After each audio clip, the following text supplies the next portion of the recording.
Welcome into the Cale Strick Podcast, episode number 261, baby. We're fueled by First Form. Yank.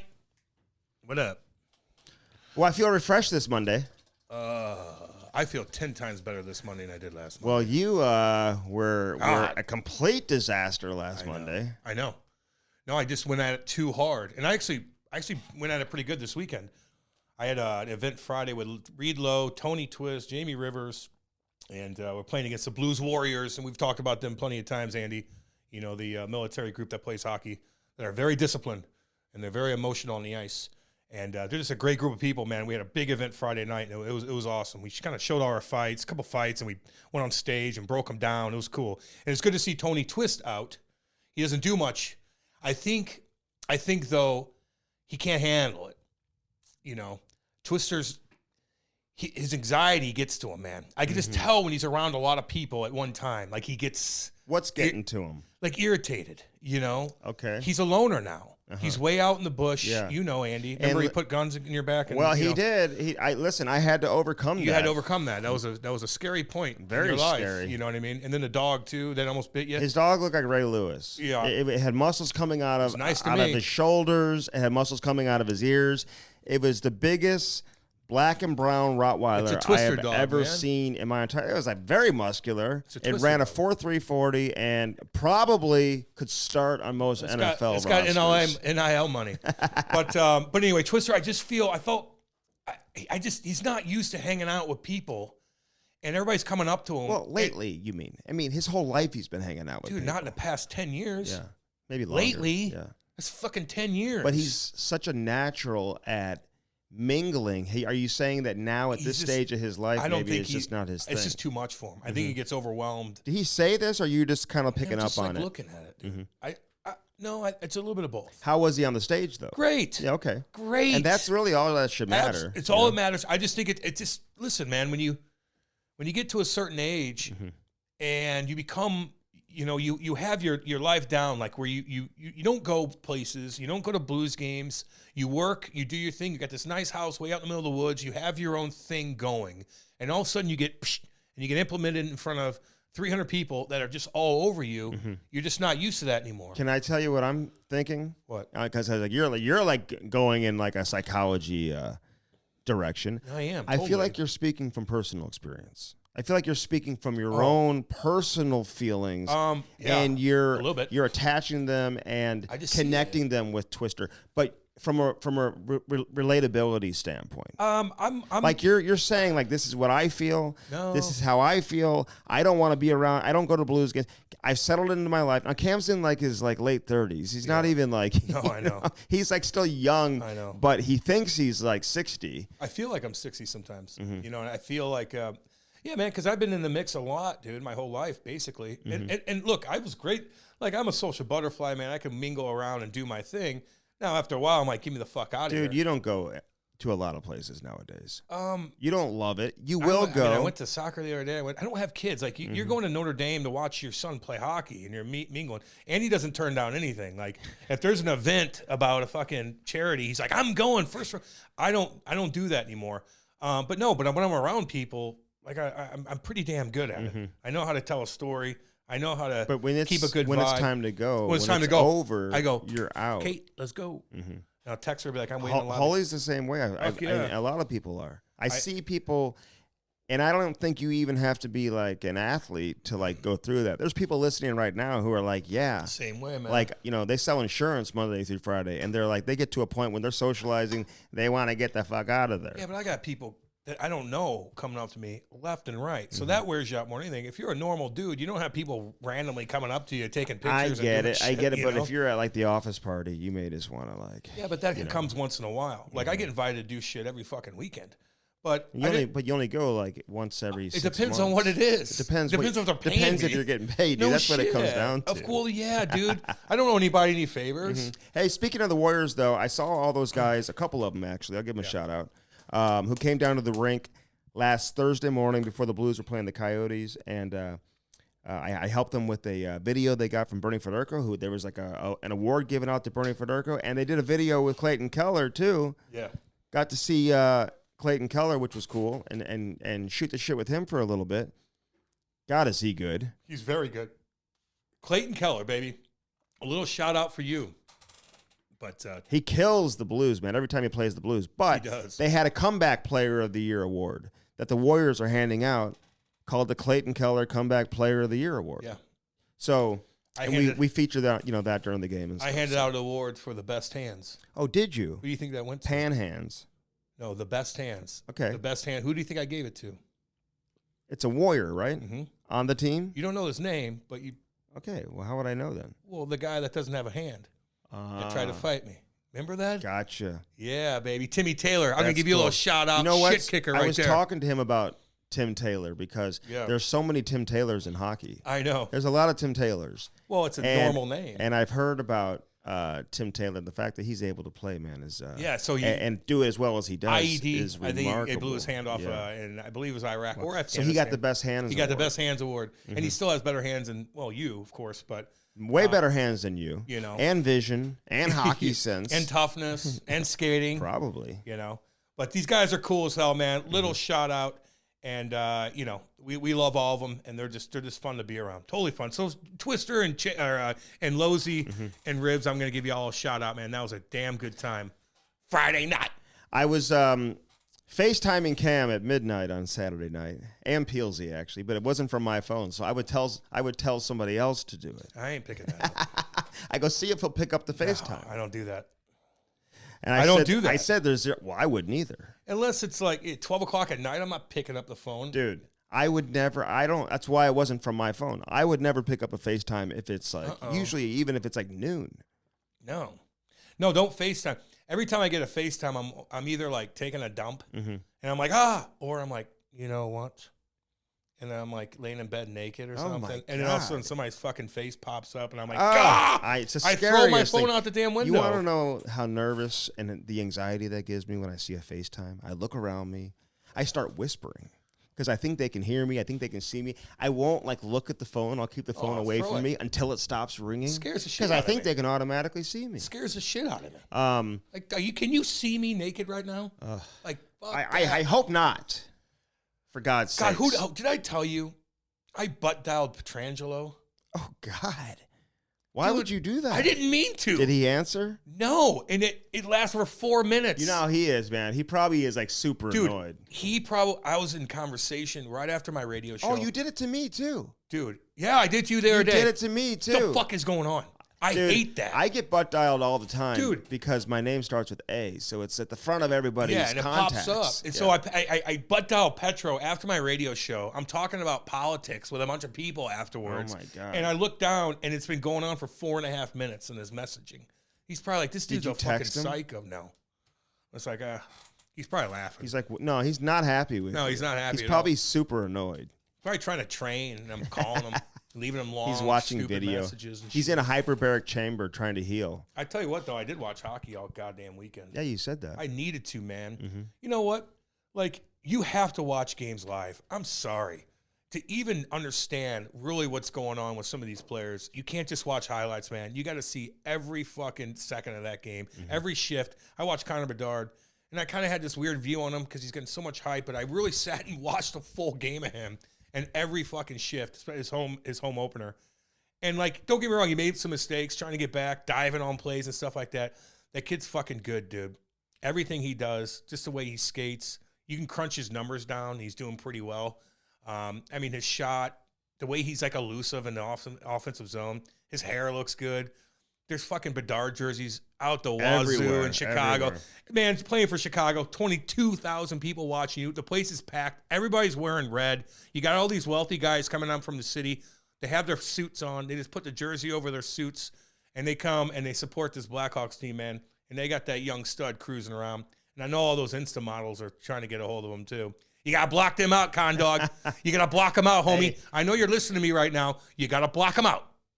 They want you.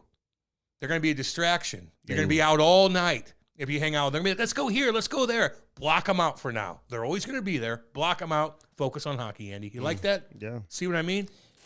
Statistically, because, and let me just throw this out there real quick, and I agree with you, because Bedard is very impressive because you have to remind yourself also how young he is, He's dude. a kid. He's 18. I know. And the way he hangs onto the puck and creates, and how his mind is just constantly working. He's faster than you think. Faster than shit. Brody, what was that stat? There's this. The NHL has this huge stat pack out now. You know, I'm a stat guy. About how of course, fast he's going. Yeah, how fast. If he goes, how many times he goes over 20 miles an hour in a game, and he's like at the 95th percentile where he goes past 20 miles an hour. But he uses his speed. It's more about how he uses his speed. You know what I'm elusive, saying? yeah, man. Like, and when he picks up the puck, he's not just a guy like, you know, Taylor Hall who can burn, and you know, I mean, probably isn't as effective using his speed. You know, he's been a good player for a long time, but this guy like is even on a different level. Like Athanasiou, fast as shit. You got all these guys all over the league who can skate, but they just don't necessarily have the whole package. Connor McDavid seems to have that. Now, I will say this. Everyone who was throwing out like 90 points, 40 goals, it ain't happening. No way. What was my over-under? I think I said like 26 or 28 or something like that. It was something like that. You know? 60 points, 70 points. 65, I said. 65. And I still think that's, you know, a productive season, you know, if he gets there. But if you look at the analytics right now, Cam, which I know you do. I do. I'm an analytic kind of dude. He's up there. Like among the league leaders, even though he's not scoring every game, he scored a nice goal the other night off the face-off. Nice you give him the puck in the slot, dude, he's going to beat NHL. That was I mean, you know, Vegas kind of like shit the bed on that. But scoring chances, he was like, this is as of a couple of days ago, so it's updated, but still, he was second in the league in scoring chances. He's top 5 in, that was in rush chances, top 5 in cycled chances. He's shot attempts probably. Up there. Oh, shot attempts. Let's see, in terms of shot attempts. I mean, he's got to be up there, dude. Like he shoots the puck from everywhere. His head's always up, dude. Like his head is up. He doesn't miss anything, man. Like I've never seen him look down to the puck when he's skating. Shot attempts, I don't have him in the top 5. It's all good. Dude. Shots on net, I don't have him in the top 5. Okay. Brody's sneezing. Did you just hear that? Yeah, I did. It's the allergies Brody's that are dog going on. Caught a deer too. Oh, really? A like deer? Ragdolled I've never heard that. His 60-pound dog got loose and chased after a deer and ragdolled it. A deer? Yes, those are hard. Do dogs typically catch deer? No, I've never heard of that. Yeah, before. dude. Yeah, it wasn't a. What kind of dog are we talking about here? A fawn, either. I'm crunching numbers here, Cam. You don't need to crunch numbers for the people, okay? Connor Bedard's doing well, okay? I'm still looking. He's still here. the best rookie going right now as far as the stats. So he's up there among the league leaders in rush chances and cycle chances. That's fine, man. He's doing okay. Listen, their team sucks. And rebound chances, Cam. So he is getting to the net. Well, he's at the net. Slot passes. He is right there with the Kellers, the Kachucks, and the Marners, man.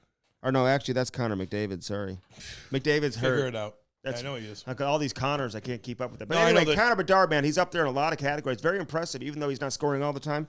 But again, you know, I'm glad you got to watch him play full time. It was nice. I think you needed to do that. I watched McKinnon too.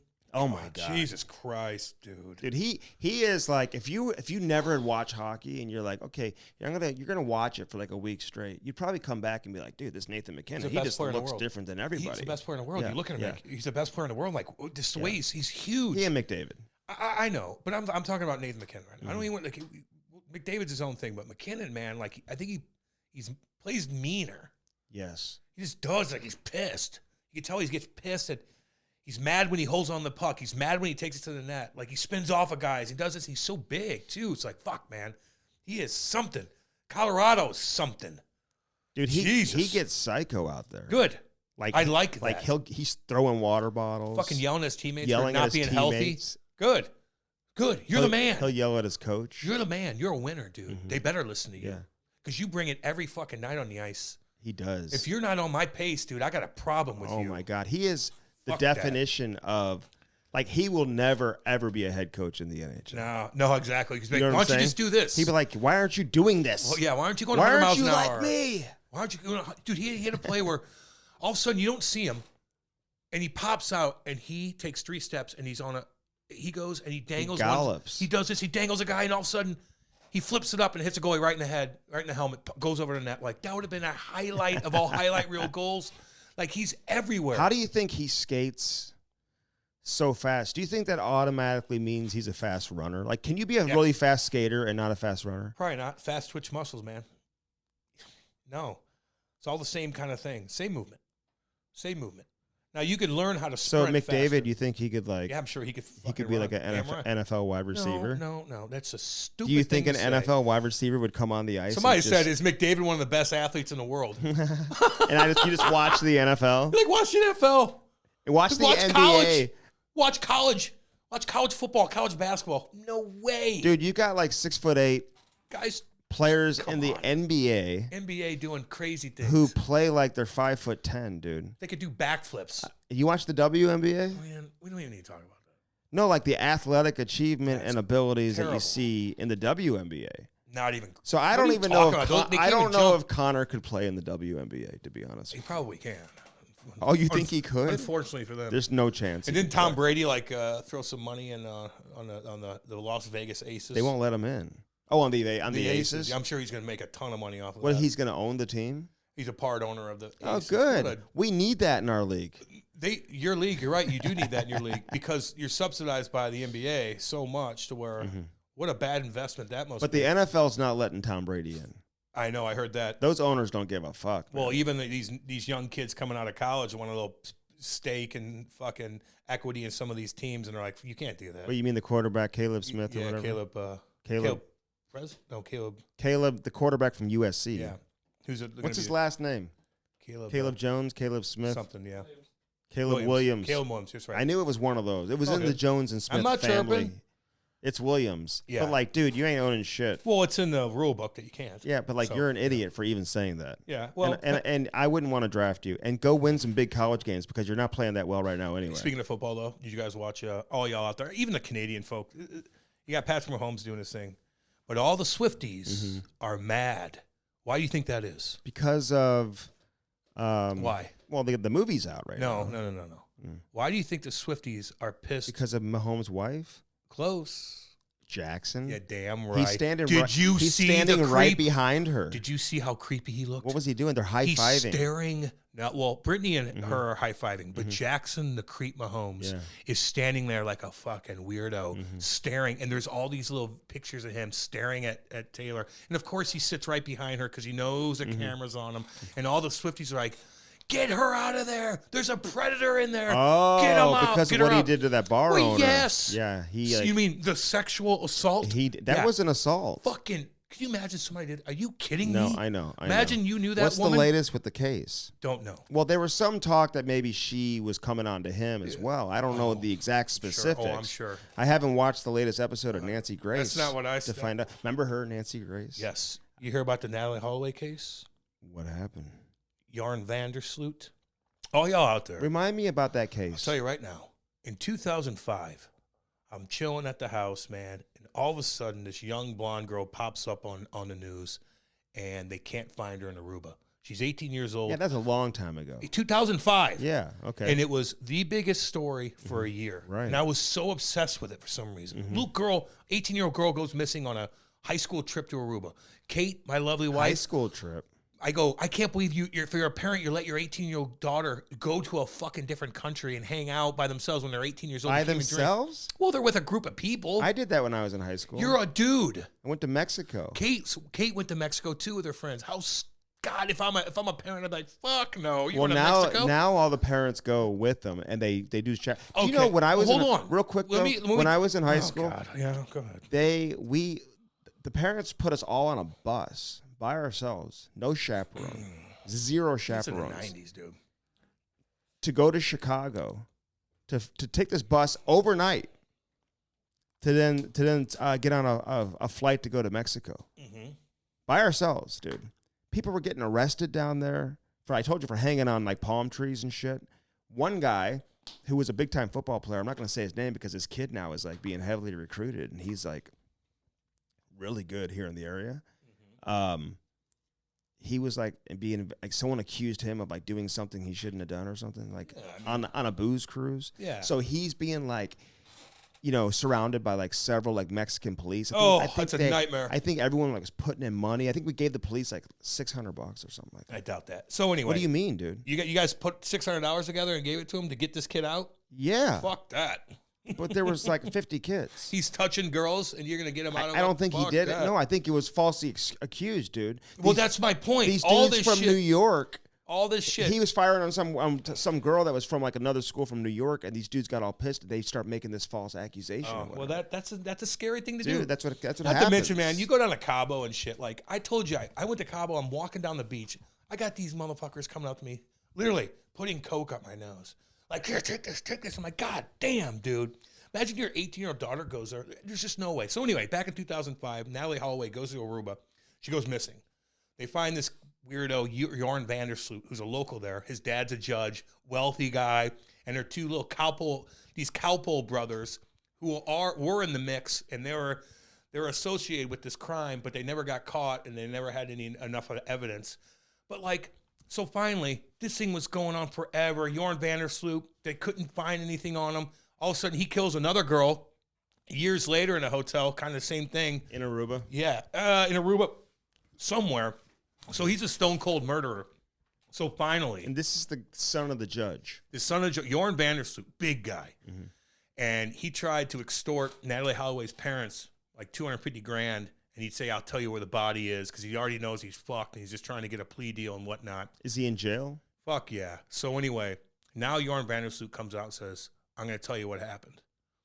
And he goes, I talked to Natalie at the bar. We go to the beach. Is he in jail when he's telling Yes, this? dude. So this is a real interview. Is it on video? Yeah. So anyway. Does he have his own podcast or? Dude, he's in jail. Dude, you can't. I mean, he's in jail for another murder from a young girl, dude. You could joke all you want about Wait this, a but I'm minute. just fucking telling you. This is a real thing that's happening right now. Do you think why would we think this is a movie I'm watching? So the parents what are you talking about? Learning this on like a TV show, like with everybody else? They already know she got murdered, but now he finally came out and admitted it. And what he said was, which I'm getting into, are you keeping up? No, are you keeping up? No, I My am. God. If it has nothing to do with hockey, you are out of it, That is dude. not true. Pay attention. So go ahead. So anyway, he's like, here's what I did to her. He goes, I'm walking on the beach with her. I tried kissing her. Oh. She pushes me off. I start kissing her more. She pushed me off. I start feeling her up. I'm like, no, you're not going anywhere. I'm feeling her up. She knees me in my balls. Oh, my God. And I go down and I get up and I punch her in the face as hard as I can.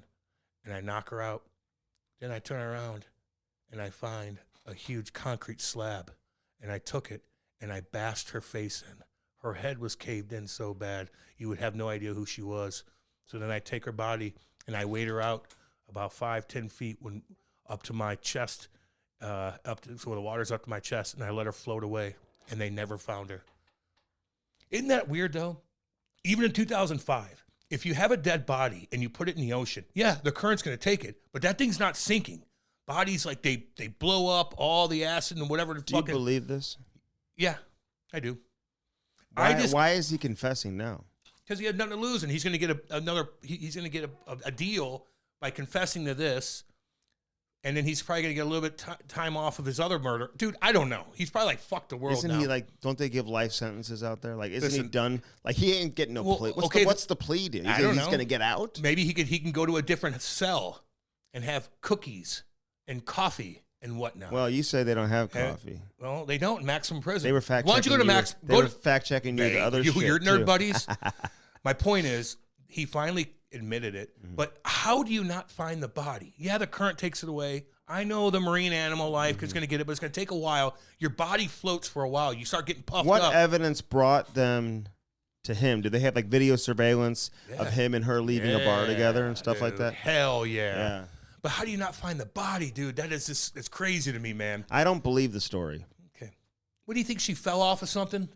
Like, she's murdered. I don't believe the balls part. I don't believe the concrete slab part. I believe it. I do. Listen, when you're a predator and you try to fucking touchy-poo some girl, she's going to freak out on you. And you're going to lose your shit, and you're drunk, and you're already a stone-cold killer anyway that thinks he can get away with anything in that fucking town because your dad's a big deal and you've got money. And so you freak out, and you bash her fucking head in, and you try to dispose the body, dude. Natalie Holloway. In women's self-defense classes, that's what they teach you. And then when you knee them in the balls, Cam, and then they drop their hands, and then you got to eye gouge them. Then you eye gouge them. You put your finger in the eye socket. And he goes, or it's vice versa, where you can try to go to the face, the hands come up, and then you knee to the balls. But you got to yell no at the same time. So you're yelling no. So it's like, no. You know what I'm saying? Like, you have to. That's like what they teach you in Andy went to that class. Self-defense classes. But listen. I work, dude. I got 2 daughters. I know man. you do. So you need to keep your head on a swivel. And I've been telling you that forever now. Because sometimes I feel like you're aloof to things. And it I don't kind of like worries it when me. my daughter kind of worries me a little bit. She likes to go out on runs and stuff like that. Don't put your headphones in. Even in South Bend. You got to know if there's a car coming up behind you, man. You got to be aware of your surroundings. South Bend, she wanted to go on this trail and go for a run at Notre Dame. Go with her. Well, I couldn't because I wasn't there the whole time. But one of the other moms, who's like a big-time runner, runs like 10 miles a day or something, actually went with her on a run. You can't be that afraid of life, but you have to be aware. You know what I mean? Don't be afraid. Just be aware, especially if you're a girl. Listen, if I was a weirdo, even more than I am now, if I was a hardcore killer, if I was a killer, legit killer, you don't think I could grab any? Stop staring at me like that. You're like, you're making. Who am I supposed to look at, well, Brody? I don't know. Am I scaring you? When you're talking about But this. my point is, you're like, oh, kick him in the balls, do that. Yeah. If I wanted to kidnap a woman, I could do it. And there's nothing she could do about it. What is she going to kick me in my nuts? Yes. I'd still have the fucking power to pick her up and take her anywhere. They'd scratch your neck. Oh, dude, come on. In your eyes. Andy, if I needed to kidnap you right now, I could. No chance. And there's nothing you could do about it. I put you in the women category. If I wanted to kidnap you, I'm going to do it. You can kick me in my nuts all you want. I'm going to get you. You're just going to piss me off. Well, you don't know what videos I've seen recently. But I will say. You don't know how I know how to You don't know self-defend. Shit. You don't know shit from self-defense. You don't. And it worries me a little bit. You want to try it? I could try. I don't need to kidnapping me. I don't want to. Brody's the. I just want to go witness. home. I want to go home without you. So anyway, man, crazy story. I'm gonna have to check that out. Natalie Go see Holloway. this. It's a big deal. Did you watch the video? I asked you to go watch that interview with Victor Boot. Did you see that? No, man. Didn't I send it to you? We don't need to talk about the same thing. No, but didn't I ask you if you saw that? Because I was asking you to watch. Yeah, but we don't need to. Like, I don't need to talk about the interview. Well, then don't bring it up. Well, because I said, did you watch that? No, I didn't. Because I'm waiting for you to watch it so we can discuss it. I don't want to discuss it. Who cares right now about that motherfucker, dude? Well, there's so much other shit going on. I'm not worried about Victor fucking Boot. Well, dude. You know what I mean? Like, there's other other shit. for BG, you know that. Yeah, I know. I don't give a fuck about BG either. She lost in the final. Care. Very devastating. She thinks she's more important than what she is. Very devastating. People were sending me some WNBA clips the other day. Actually, it was like the worst of the. They were. It was the worst of the WNBA. You. Oh yeah, I know. And it was the highlights that were like the worst highlights. It's a bad in the league. product. It's all good. So I went to Notre Dame this past weekend. Dude, it was awesome. Great university, like a beautiful campus, among the nicest campuses I've ever been on. It was fall break. I didn't see a ton of students. Okay. Didn't see a ton of students, but I saw a lot of very smart people. Oh, it looked beautiful. I mean, but Boston University was in town. Yeah. And dude, the players on that team are monsters. They are huge. Jay Pandolfo, the head coach, the whole team staying at the same hotel. Chris Stewart was there, scouting for the Flyers. Oh, okay. That's cool. Yeah, Big Walt scouting for the Blues. Yeah, Chris Thorburn, who works for the Blues, man. Nice. Because the Blues have a prospect who plays for Boston University, so it's a chance to see him, catch up with him, and all that, man. Michael Ruzioni, I say that? Yeah. He was there. Said that yet. Yeah, the USA legend. Big time. Because they had all the winner? They had all the big-time donors there, dude. Yeah. And so they bring him in to hang out with the donors, you know? Like, you know, he comes out, watches Notre Dame, and then he hangs out with the donors, man. I met this one guy at the hotel. A huge fan of the podcast, Cam.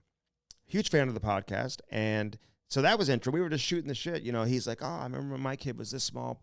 Whatever, where are you guys from? I told him whatever. Kept talking, and he said, what's your name? I told him. He couldn't believe it. He's like, what? He's like, dude, I listen to you guys all the time. And Jay does too, man, so give him a shout-out. Big Jay Pandolfo, that's my boy. I know you're listening right now. God, you were funnier than shit. I had a good time with him, man. Jay Pandolfo, damn good player. He is underrated as shit playing for the Devils, dude. Mm-hmm. Jay Pandolfo did everything right.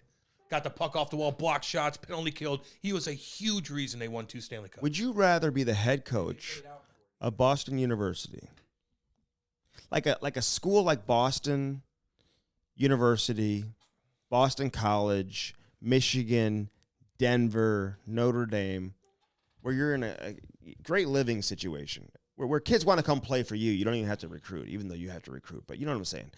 It's a little easier sell. You got major financial backing from donors. you play in these incredible facilities. Yeah. Like my kid had a tour of the locker room. You know, I wasn't there when they had the tour of the Notre Dame locker room, dude. But I saw all the videos and the pictures. It's incredible. They're like NHL, nicer than NHL, Well, they're pros, nicer than basically. It's like the Coyotes dressing room actually right now. Oh, yeah. Which is actually kind of nice because they have a newer building. But would you rather be the head coach where you're making good money? It's almost like a lifetime deal. I mean, you got to really fuck up to get fired from a college team. Unless you text with your one of the women that come talk to your team about sexual abuse At the Michigan State uh-huh. football coach. What's his name? Yeah. Well, that's what I'm saying. You have to really mess up. Well, he didn't bang her or anything. It's just like a little text. She back she and forth. speak about, was it about like domestic She violence got gang or raped something? back Oh in the my day, yeah. God. And dude. so now she's flirty with the head coach, Yeah. Mel Kuiper's the analyst. Yeah, it's Mel Tucker maybe. The coach? I don't Yeah. remember his name. So no, you can get fired. Yeah. Like, don't get me wrong. Yeah, no. but you run the show there. But that's dude. if you do stuff like that. Yeah, he was just. And you make great money. Yeah, you do. You fly charter. You stay at the nicest hotels.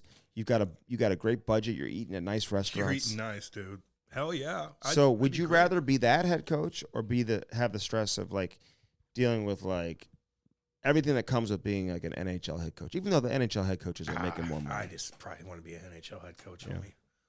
You know, I don't know college. Where you could get fired every 3 years. Yeah, and get hired again. And you got to move around from one city to the next.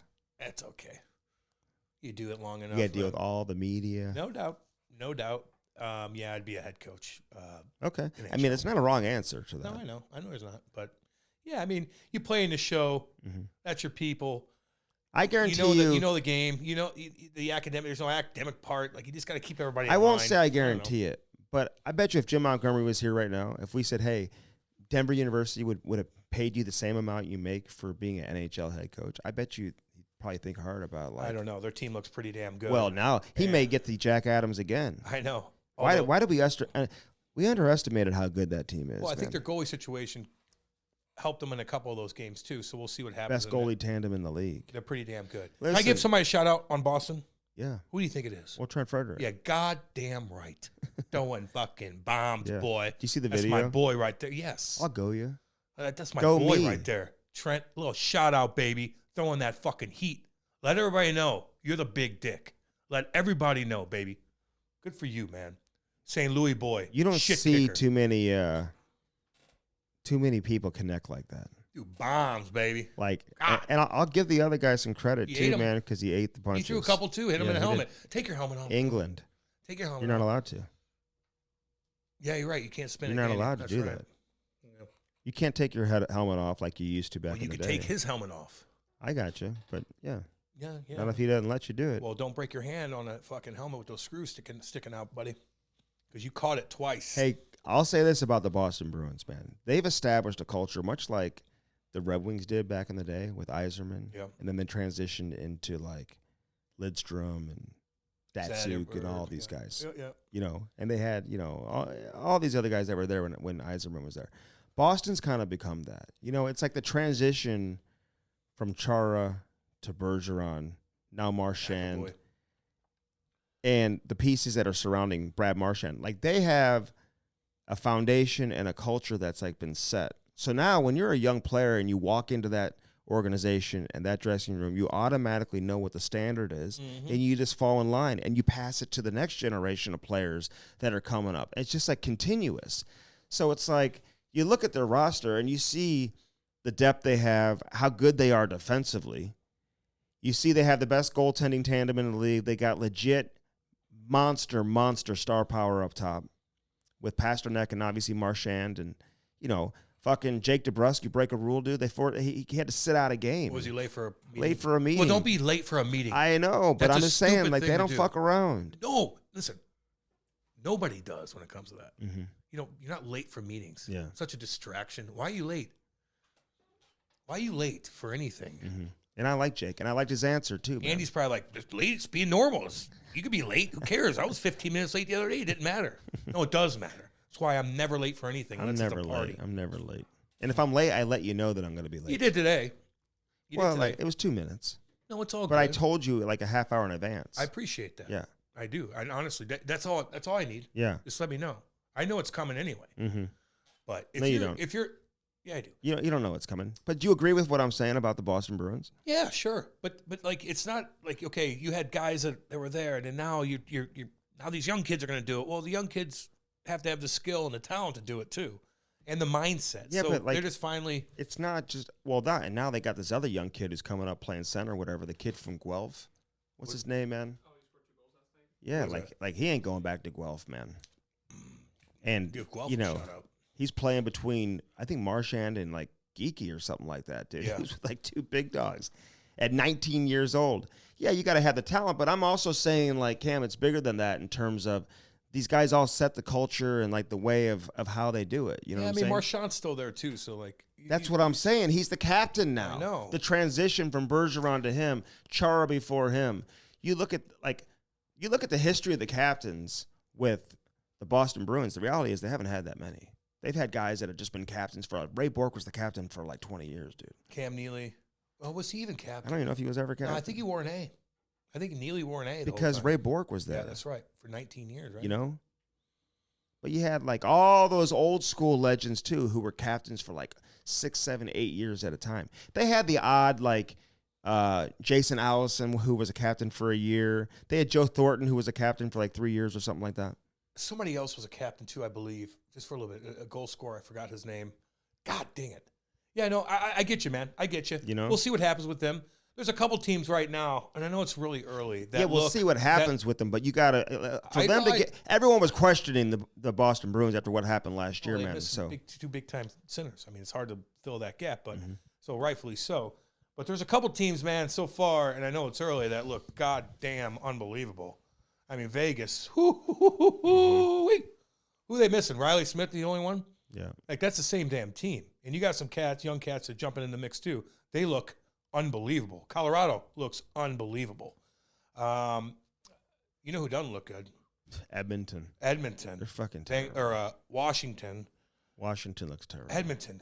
And now they're bitch. And now Vander Kane's kind of complaining about. Dude, this is not good. It ain't good. It ain't good, man. Now McDavid got banged up a little bit.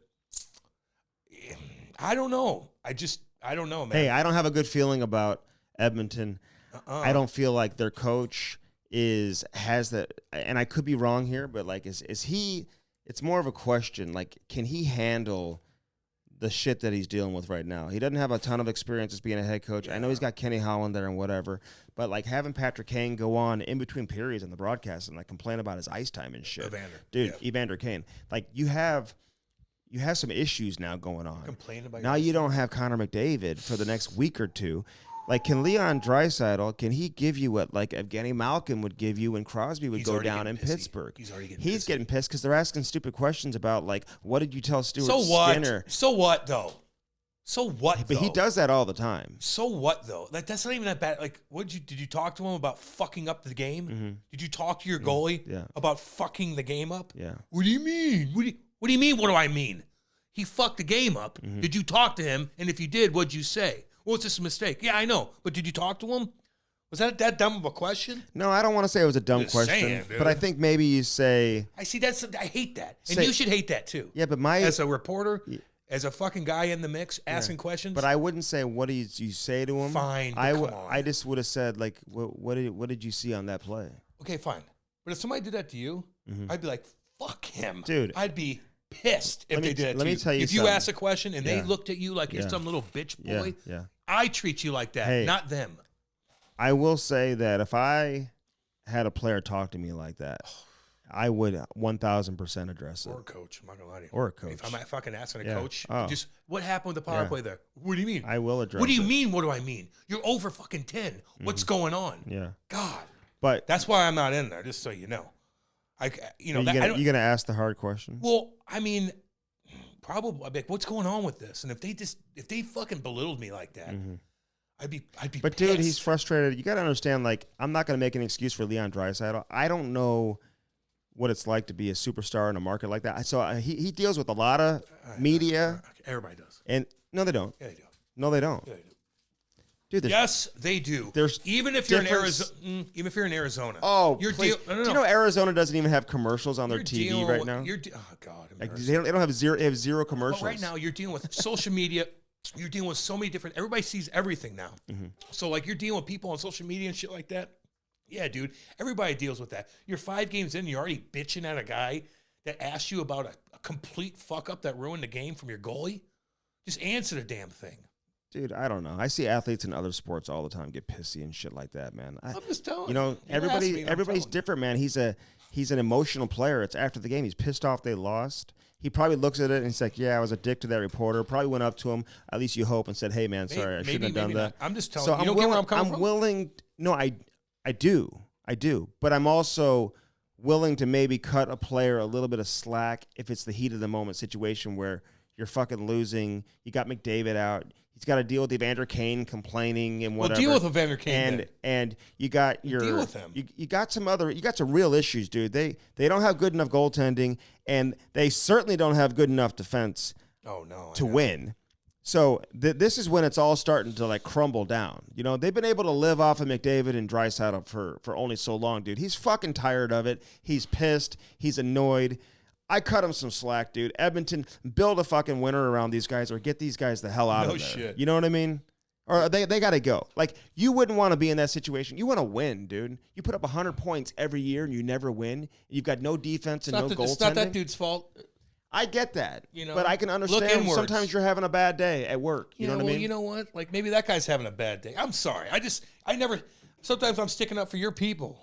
Dude, your people. I get it. There's no excuse for it. But at the same time, I can understand that it does happen occasionally. I'm not willing to paint Leon Draisaitl. I bet you if he's here right now, dude, he gives you his side of the story. I know. You know what I'm saying? He'd be like, dude, this is what I'm dealing with. Like, I get it. I'm just letting you know what I saw in that particular moment. Yeah. What about Reaves calling out Corey Perry, chirping Corey Perry? I don't know if I like that. Like, I get what he's doing, but like, Corey Perry is a fucking hell of a hockey player, and he's tougher than shit. I had a veteran player, actually, just the other day, Cam, on the phone, bring this up to me. He's like, are you kidding me? I know. You got a guy who's like, I mean, no offense to, I'm not chirping anybody's ability. It's all good. We all know what player they are. Corey Perry's a fucking warrior, dude.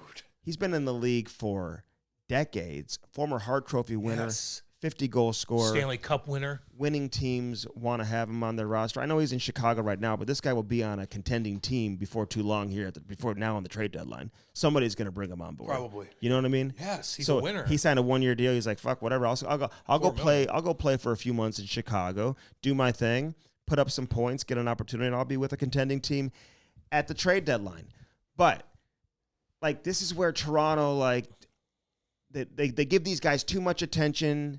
Everyone knows they're on stage every time they talk, that whatever they say, it's going to be, you know, like blown up and everyone's going to be laughing. Ha, ha, ha. He's so funny. So funny. I'm telling you, like, hockey people see that and they're like, man, that's a clown answer. It is. That's a clown response. It is, man. Didn't they just beat you? And I love Reaves. I love Reaves too. I took care of him, man. Like, he's been out to my house and shit when he was young, before he was Reaves. I'm just telling you what people are saying. I'm telling you what I'm saying. Right. I'm not speaking for anybody but myself. So, but I'm just saying, like, hockey people look at that and they're just like, when he said it, I'm like, me, I go, what, Reaves? Like, what are you doing? That guy's a fucking warrior. You wish you were fucking played like him, dude. Mm-hmm. That guy's a winner. He's won in every fucking league.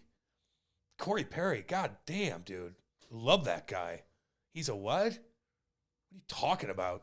See, I wish Luke Richardson would just come out and say that. What did Lukey say? He came to his defense being like, he kind of just relayed what they were saying to one another more than anything. But Perry, that's what he does. Perry gets under your skin. He'll fight. He'll do anything. He scores big goals. Right. Why do you think he's still doing it, man? Mm-hmm. I have a lot of respect for Corey Perry and Getzlaff, all those guys. Like, if I'm still playing, like, I don't chirp that guy. Mm-hmm. I'll be like, I'll bag him up. But like, fuck, I respect the shit out of him. I've been playing against this guy since fucking AAA, basically. Mm-hmm. That guy dominated every level. Yeah. Everybody loves him. Like, he might play for another 3 years and just fucking make minimum wage. That's what Reaves does, then. I get it. He likes to talk. He's a great chirper. He's one of the best in the league at doing that, and he loves to do it. And now he's in a market where he's just getting a shit ton of attention. Although Toronto's soft. They are so soft. Still soft, eh? And they can't defend. problem. Talking to a player the other day, that's the first thing he said. They are so easy to play against. They are so easy to play against. So I'm just saying, like, Toronto, I hate to say this to you once again because I love all the Toronto fans, man. You know that, and all the Maple Leaf fans. But just listen, it's going to be Groundhog's Day because you don't have a team when it comes down to it. Come playoffs, this team is not built for the long haul. They're built for the regular season. They can win their 7-4, 6-4 games all day long. Yeah. All day long. They can win the 7-4, 6-4. It was a good toe-to-toe battle with Tampa the other night. It is. Hey, and they're going to win a lot of games, and they'll probably win the division. And who knows, maybe this is the year they win 2 rounds instead of 1 round, you know? But all I'm saying is from what players say in terms of their experience playing against them this year, it's still kind of the same old song and dance, man. They're soft and easy to play against is what I hear. You heard the Florida fans. I'll give the Florida fans actually some credit because they were like chirping the Toronto fans too. Yoink. You know, so listen, man, I want Toronto to be good. I want the Maple Leafs to be good. All I'm saying is I just feel like how's it? I get that. Same situation. I like seeing this Ottawa team doing okay right now. Yeah, and Detroit. And Detroit, man. I'm rooting for those guys. DeBrincat looks like he belongs in Detroit. And I could see why maybe he wouldn't have been a great fit in Ottawa. He's from there, isn't he? But, yeah, and like he and Larkin, he just looks good in the red, man. And he and Larkin are doing their thing right now. He's leading the league in goal scoring. This is exactly what he does. Can Detroit sustain this? I don't know. Maybe. They started off pretty strong at the beginning of the years, past couple of years, I think. Then they trickled off, and that's fine. Yeah. But, yeah, I want Detroit to be decent. I want Ottawa to come out and be the Ottawa of, like, 2007. I remember playing against them with Heatley and fucking Spez and Grattan. God, they were so good and big and tough and fun. And they had great D back then. God, they were loaded. Wade Redden and Chara and all those guys. They were loaded. Yeah. Playing in Ottawa was packed, and McGrattan's cruising around with no bucket on with his mohawk. And I'm like, oh, fuck, Chris Neal. Oh, then they had Karkner for a bit. Mm-hmm. He still had Danny Heatley. Jesus, they were loaded. I want them to be good, man. And I love Brady Tkachuk, as we all know. So good for them. We'll see how that works. I do, and you know our boys, Tommy Wilson and Osh and Ovi and all those guys, man. Like I want Ovi to do well this year. Like I'm rooting for him. I want him to break records. It's not Patrick Marleau breaking Gordie Howe's record, which I didn't really like too much. No offense, Patrick Marleau, you're a good dude. We had you on. I get that, but I want Ovi to break this record. He doesn't look good. He looks slower than shit. And half their team looks kind of slow right now, too. So hopefully you can figure that one out. Most of their team looks slow. They look slow, Andy. Backstrom, Oshie, these guys, they look kind of slow. You think? But I don't think they're going to be bad enough to where, like, they're competing for, like, the first overall pick. But I just don't see them getting in the playoffs. And I think for the first time, I think people are looking at this and saying, wow, this is actually going to be – see, now it's interesting. See, this is more interesting to me than, like, Ovi just continuing to score 50 goals every year and he just shatters Wayne Gretzky's record. Like, now I'm curious. Like, now, like what happens if he really starts to struggle? I know. Which he is already. But what happens if he scores 20 goals this year or 23 goals this year versus 37 goals or 43 goals? Like, what does that mean to his psyche and the whole mental part of the chase? Like, how long is he willing to do this for to catch Wayne Gretzky? Because I've always said, like, it's not a matter of when, it's not a matter of if, it's a matter of when. Like, he'll just play as long as he needs to play to catch Wayne Gretzky. Well, I was saying that with the assumption that he was going to score like 40 goals a year the next, year. How many goals does he need? 70-something, right? Oh, Lord. That's so a lot. It's a lot. But, I mean, so is he – how long is that going to take him to get there? Is it going to take him 3 seasons or more than 3 seasons? I don't know. He's 38. He didn't get a shot on goal for two games in a row. For the first time in his career. That's ridiculous. Ever. So if he's not even getting shots on goal, dude. I know. On the power play? Damn. That just sucks because I'm rooting for him. Me too. I'm really rooting for him. But now, yeah, like nobody saw this. I've always said this about Father Time, Cam. Yeah. And like there's no indication. There's never a warning sign when a great player just falls off. It just happens. Just like anything. It just happens. There's nothing that says, wow, it's coming, and you can see it coming. It just all of a sudden just takes place. It just happens. It just happens with these politicians that are 80 years old, too. And all of a sudden they're like, I'm doing things. And all of a sudden the next time they see a meeting, they're like, boo. Then they have that like pause for 40 seconds. Then you got to put them in a nursing home. Because when you get to a certain age, you could be on the ball, and all of a sudden the next day you're done. And all of a sudden you're downhill from there. So it's not as bad when you're 40 years old, but you could see that with your athleticism. And when you get older and you're watching politics and you're watching who's running this country, and all of a sudden their brain goes out too, but then it doesn't come back. Just like an athletic ability, when you hit a certain age, man, your body just says, I've had enough. I've had enough. You can't do anything else. There's no way more training. I could spend $1 million a year. I'm getting old, and I will not get this speed back. But I hope Ovi breaks that record. I hope it doesn't take too long. I hope it's not a spectacle like an Adam Wainwright thing where you just trot him out there and he can't fucking move. That was annoying all fucking year, too. So we'll see what happens, but I'm rooting for Alex Ovechkin, man. I truly, truly am. Love that guy. I am too, man. I love that guy. He's one of my favorite players ever. Ever. And I want to hang with him. We got Carl Hagelin on this edition of the Cale Strick podcast talking about him drinking Pepsi and Dr. Pepper and eating fucking pasta with 4 different sauces. Anybody I ask about Ovi, we've had so many guys on that know, they're like, Cam, you would love him. I go, I know, dude. Can I throw this out there? Hagelin, he didn't like the question. Like, he wasn't mad. He's just like, because there's no right or wrong answer. And you know this, when I ask these questions, I'm half joking. I'm not being serious. I don't expect a serious answer. What question? And anybody can just dance around it, and I totally get it. When you say, hey, you played with Crosby and Ovechkin, like if you needed one player, like who you taking? Like, I'm just curious what they say. Right, but no one wants to offend the other guy. You know what I'm saying? That's like you get. What did he say? I forgot. I think he probably. I don't know. Now you have to listen. He said Crosby. You're gonna have to listen. No, he said Crosby because he said he won 2 cups with Crosby. But then with Lundqvist versus Flower, I think that was the hard one. And he took the king, dude. It's his fellow countryman. And he came into the league with the Rangers. So he took the Swede over the Canadian. Like, are you saying you would take Flower over I like winners. Henrik Lundqvist? I like winners. It just takes a different element to get through. And Lundqvist went to the final. I know he did. I played games against Lundqvist in the playoffs. You snipe on him? No, but I chirped him one time. Did you? Oh, I remember that. Yeah. But yeah, no, I'd take Flower. He looked awesome the other night in Montreal too. I'd be curious how people would answer that. Yeah. I think it's a good question. You know, Flower, I get confused at how many Stanley Cups 3, right? I know, but like Matt Murray was the guy for like 2 of them. Yeah, but he was part of that still. He's part of one of them.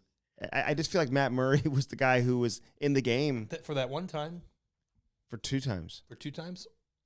Yeah. Was it 2? Matt Murray won back-to-back Stanley Cups. Okay.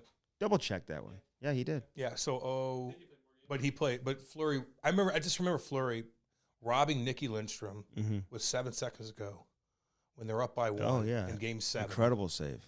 He took his chest like, bam! Yeah. I like Marc-Andre Fleury, dude. Yeah, you know what? I like the way he interacts with the fans everywhere he goes. He seems like gotta get him on. Seems like such a cool cat. Yeah. Everybody loves him. Everybody loves Hank too, don't get me wrong. Yeah. So who would I pick? I picked a winner. Yeah, I might pick a winner. I might take Flower too. Like prime. I'll take Marty Brodeur over both of them. Mm-hmm. I would. Yeah, I would I would take Belfour over all of them too. Even Marty? No. No way, right? I wouldn't take Belfour over Marty. Who would you take over Marty? Take maybe Hasek. Maybe Patty. Maybe Hasek. Hasek's the greatest goaltender I've ever seen. Look in at my that life. Buffalo save. We had said Stewie Look at Barnes. If you just, and I know Marty won the most games and he's got the 3 cups, and you know Patty's got the 3 cups. And it was a big part of that. Oh, of course. But if you just like grab like each goaltender's highlight reel, I know. Nobody was more incredible than Dominik Hasek. He's the best goaltender I've ever seen. He was the flashiest. He won like 6 Vezinas, dude. Marty was really good at being flashy too, man. He was. Now, I will say this. Those defensive teams with the Devils in the 90s and the early 2000s, like Marty's getting 25 shots on that. Now he's saving them. Mm-hmm. But like, they're shutting your fucking ass down. Downtown Chinatown. Yeah. They're locking that fucking wing up. They're doing this. And he's just surrounded by teams that it's not his fault that he was on great teams. Disciplined You know what I'm saying? But he was on great teams. Dominik Hasek wasn't on great teams. But like, dude, to win 6 Vezina trophies is just kind of ridiculous. And to take incredible. that 99 team. It takes a team. You got to have a team to win a Stanley Cup. You can't just be the goalie. No offense to Stewie Barnes and all them cats, Jay McKee and whoever's on that Buffalo team, Pekka and whatnot. But you compare that team to Dallas. Like, Dallas was loaded. Way more loaded. And look at those Colorado teams and the Montreal teams. Loaded. That Patrick Waugh played on, dude. Well, the Montreal teams that Patrick Waugh won with weren't that good. Dude. If you really compare that team, compared to everybody else, they snuck in and won. So Patrick Waugh give you even more credit for winning those Stanley Cup teams. The Colorado teams were loaded. They were completely loaded. Yeah. But those Montreal teams, 85 and 87, they weren't. 86 no, I'm sorry. And 93. Weren't that loaded. They weren't. Mm-hmm. Remember they snuck by because there was a couple big upsets with Pittsburgh or something. So it just worked out for him. And Patty Waugh was phenomenal. Mm-hmm. But then he gets to Colorado, and you are loaded from top to bottom with Hall of Famers. Dallas Stars, they were loaded. When Dominik Hasek had to get Buffalo to the final. Mm-hmm. He got him to the final, did everything he could. But Dallas was like, dude, we're fucking 4 deep, dude. Mm-hmm. 4 deep up front, rolling lines. We got Hall of Famers. Yeah, no, I would have a hard time not taking Dominik Hasek. I know, like, he's not the most popular guy with everybody he played with. No, that's fine. Stick to yourself and stop pucks. I'm sure Patty was different. Belfour was different. Fuck yeah. Marty's probably the most, like, normal. He's a normal superstar goaltender of all of them. Just drink his Sprite.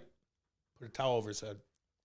Don't talk, Cam. He put Sprite in his water bottle? No, you just drink a Sprite between periods. Just sip on a Sprite. Oh. And he put like a little towel over his head. And the first thing the guys told me when I started playing is like, don't bother Marty between periods. I'm like, okay. So Ovechkin eats like shit and drinks Dr. Pepper and Pepsi on the bench. Yep. Gretzky ate McDonald's and hot dogs between periods. And McDonald's before games and shit like that. A lot of people did that. Okay. And then he ate hot dogs between periods. Yeah, in Montreal. So you think it's like, do people need to be like... Yes, they do. That was a different age. Yep, you need to be fucking healthy as shit. Okay. Absolutely. What if you're not? That's me saying it. Because you're a freak. Mm-hmm. And most people, like, if you're... You need to keep up with everybody else. Yeah. So you need to be as healthy as you can. I tell people that it's like... healthy as you can, dude. You know, there's this idea, even like for youth hockey, you know, there's this idea that like you don't need to do anything in the summertime. Like, what do you mean? You can just put your bag away and go play other sports and do. Oh, well, okay. That's other things. Okay, though. I know, but and at one point in time in like the 80s and the 90s, yeah, you could get away with that because everybody was doing that. Yeah. Nobody was skating in the summer. Nobody was working on shit in the summer. Everyone was playing baseball in the summer. But now, when you're the only one not skating, or you're the only one of a couple, set back, baby, and everybody else is getting better, you just kind of fall behind. You know what I'm saying? Yeah.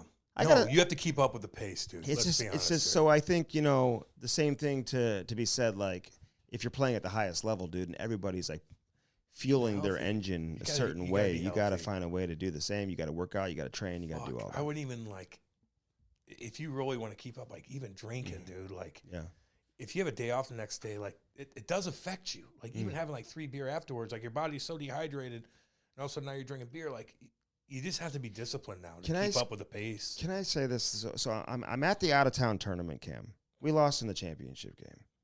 I wasn't there for it. I had to come back. I actually drove there on a Friday, and then drove back on a Saturday morning, whatever, got back in time to work the Blues. And Penguins saw Crosby and Malkin. Yep. You see Malkin score, by the way, coming out of the breakaway, or coming out of the penalty box in the breakaway, and then he does the tripping call to the referee as his celly. He was so pissed off, he went to the box for a trip. Yeah, and he got out. It was kind of a phantom trip. Yeah. It was probably a weak call. A couple of weak calls going on. Yeah, probably a weak call. And so he was pissed off. He goes to the box to serve his penalty. Yeah. Comes out of the box, gets a breakaway right away, scores on the breakaway, and he's right in the referee's face, and he gives the tripping call. Don't fucking call me for a trip when I didn't trip. Oh, he's motherfucking. He's all pissed off. And there's like 3 seconds left to go in the period. I love that. Good. Some of these refs need to know. I know. You need to calm the fuck down. Especially that one hit. I don't know who posted it. I think Butcher Gross or something. He's like, check this thing out. And I remember that's a fucking perfect hit. They call for interference, and they call for boarding or whatnot. You see Rasmus Anderson's 4-game suspension. Yeah. You think he deserved 4 games?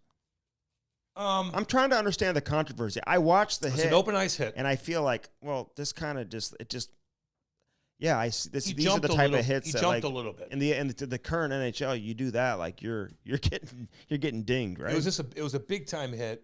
Maybe he launched a little bit. I used to do that too. Who'd he hit? I forgot. Who? Yeah, it was Line. Line. So Line kind of like stumbled a little bit. Yeah. So he, his body position kind of all of a sudden Looked like he'd left his feet. And an open ice hit, which is very difficult to do anyway. Like you have to time it perfectly. Getting an open ice hit, like tip of the cap to whoever does that. Although you might have clipped guys here and there, but if you line up an open ice hit, that's not one of those where you're back checking, you spin the guy like a Mark Savard hit or shit like that, or Courtnall on Roenick back in the day. Like those hits are gone. But like a legit face-to-face open ice hit like that. You launched a little bit, but goddamn, tip of the cap to you to get that timing down. Oh, dude. yeah. Fuck yeah. But you knew he would get dinged. I don't know. For a guy who's never been suspended, 4 games. No, you're right. No. A little bit steep. That should have been 1 or 2. 2 games. Give him 2. 4? 4. He's never been You suspended better before? really like do something like. Oh, your elbow that better hit crosses his the head. line, yeah. I don't think his elbow hit his head. I think his shoulder hit the neck, but he launched. Definitely was head contact. Yeah, okay. And again, like I said, Line A was kind of falling down a little bit, like Kind of like what Jack Eichel did. Yeah. In the playoffs when Matty Tkachuk hit him. We kind of toe pick first. Right, and yeah, Matty but not quite as dramatic. Yeah. No, I get you. Of a fall. I like those open ice hits, man. Hey, man, but they are calling some pussy ass calls. Like if you can call a tripping call, fine. So, but you call some of these hits where the defense is just fucking pinning a guy and the guy falls. Like what kind of? So, dude, whatever. All right. So at the youth hockey level, it's like they tell everyone's got to watch the videos. Don't yell at the referees because you don't want them to quit. We have a referee shortage in all sports. I know. There's signs in every rink. Respect the refs.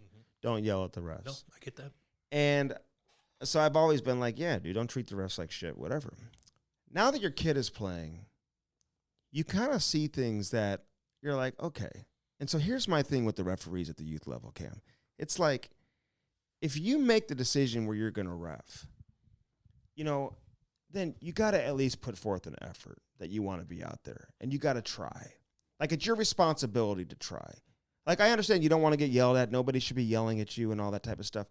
But when kids and parents are spending, thousands of dollars to travel around the country to go to these tournaments, they expect you to at least pretend like you're interested and that you want to try. Don't just decide when you want to call offsides or don't want to call offsides or when you want to call penalties or don't.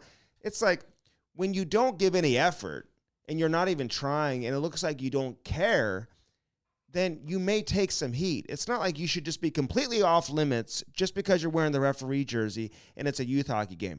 If you're giving an honest effort, then I'd agree that parents should just leave you alone, coaches should leave you alone, go out there and officiate the game, try your best. But when you're not trying your best, Cam, and you're basically not even in position to make the right call. Not trying your best as a ref, so people out there understand what you're saying. There's what happened. Being in the right spot when a puck comes out of the zone and a player carries it back in and it's an obvious offside and you're not even in position to call it, you overlook it, and then you skate over to the bench and be like, yeah, I should have called it. My partner said that it was offsides or something like that. You're not even trying. You're deciding when you're going to call penalties and you're not going to call penalties. Like, you're not even skating, Cam. Like, they're not even trying to skate. I didn't do anything. What'd you do? I watched it on live. I watched it on Live Barn. Okay, so you weren't there. Wasn't there. So you were yelling at the ref via. Didn't even yell through the computer. I'm just watching. So what happened? And a lot of the parents were upset because it resulted in like a game-winning goal for them. The puck came out of the zone, but the same thing in our favor, where it maybe didn't result in a goal where they didn't call an offsides where we probably were offsides or whatever, or vice versa. Penalty. I'm just saying in general. So was it that big of a deal? And I'm watching other teams. I'm just saying these referees, Cam. Everyone's like trying to protect the referees. I'm all about protecting the referees, but you got to give an effort too. Yeah. Like, you're choosing to be a ref. No one's forcing you to be a ref. Go out there and officiate the game. Call the game. If you give an honest effort and you're fair and you're really, truly trying. I get you. Dude, leave them alone. But you know how some of these refs are, dude. They're just like, do. I'm not, and listen, they're trying to get younger refs. You get refs out there who are like 10, 11, 12 years old, Cam. They're not even looking at the play. Then you get the 60-year-old who can't skate. Yeah. Right? Who's 45 pounds overweight, can't skate, can't even get there, isn't even trying to get there. You wonder if he even knows the rules. You know what I mean? Yeah. Like, you got to at least train these guys, and there's got to be some pressure and some expectation on behalf of whoever's in charge of the referees that when you go on the ice to ref, you have to give an effort. You got to try, dude. I miss guys like Phil Lavecchio. Oh, yeah. Growing up. Let me do whatever I want. A little shout out to you, baby. What's up? Yeah, dude, it's just not an easy thing. I don't know exactly what happened. I'd have to watch, and I'm sure if I was watching, I'm like, dude, he's all over the fucking place, or he's not where he needs to be. But you watch Ty play all the time. Now you're watching Chloe do her thing. Like, you're just going to be mad at the refs. Hey, at this point in your life. I don't get mad at the soccer refs. I feel like the soccer refs are locked in, dude. Oh, really? Oh, yeah. They do a hell of a job. It's not as much physicality, I guess. So and obviously, I've been on the bench for, hundreds of AAA games. And, at the older you get, the referees, they're giving it honest. They're trying. Yeah. But at the younger ages, I just feel like they just put these guys out there who it still means a lot to these kids and the coaches. It's still hey, just call offsides when it's offsides. But when you're not even in position to call it and then you don't even care, I think that sends a bad message, man. I get you. It can't just be about protecting the referees. I get you all the time. But all you out there, all y'all, if you guys have kids and they're playing sports and all you're talking about is how bad the refs are and how bad the coaches are, you guys got a problem. It ain't them. It ain't them. If it's always about the ref and it's always about the coach, you got to look in the mirror and be like, it's about my kid. Mm-hmm. Yeah, but it's never been about the refs. I'm just not saying and you. know what? I'm just trying to. I'm trying to spin the other side of things. Yeah, I agree. You never bitch about refs. No. You never bitch about anything. I'm talking about all you out there that you hear because your games and the one guy's always like the refs, the coach, the refs, the coach, the ref. No. Take a look at your kid. Just you keep. I saw some crazy shit. You know what I mean, though. Weekend too, man. You get what I'm saying with that? These parents, dude, like they're crazy. They're crazy. Like they're crazy. Like bananas land. I know. Like Biz would say, bananas land. Is that what he says? Yeah. Somebody used that term this weekend. It's him. Oh, that's funny. That's a bit. That's where they got it. Oh, I'm sorry. I stole it from one of the hockey dads. I stole it from one of the hockey dads on my team. I didn't know he got that from. Well, he stole it from Biz then. Yeah, he did. It's all good. But I'm just saying. As Biz would say, bananas land. Bananas land. If you guys are out there and you're just complaining, and not Andy, because Andy doesn't do this much. Trust me, I'll evaluate Andy. Don't get me wrong. But if you guys are always bitching about the coach and you're bitching about the refs all the fucking time, because my kid's not getting that goddamn coach. Well, he didn't have that play because of the ref. Sometimes you just got to sit back and back, man, go figure it the fuck out. I don't even notice the refs at that age. No. But this particular situation. Sometimes it gets bad. It's a championship game. Yeah, I know. You're in Notre Dame. You're spending money. You're spending money. Like if it's obvious, you just got to call it. That's fine. You know what I mean? If but it's that doesn't obvious, mean it's always the ref. I don't expect them to be perfect. I don't expect them to. I don't even want them to call everything. Paid $20 an hour. I mean, but just offsides and icing. Just call that. Yeah, that's fine. And a blatant trip, an elbow, or the kids. Whatever. If the kid's on a breakaway and you trip them down, like maybe call them.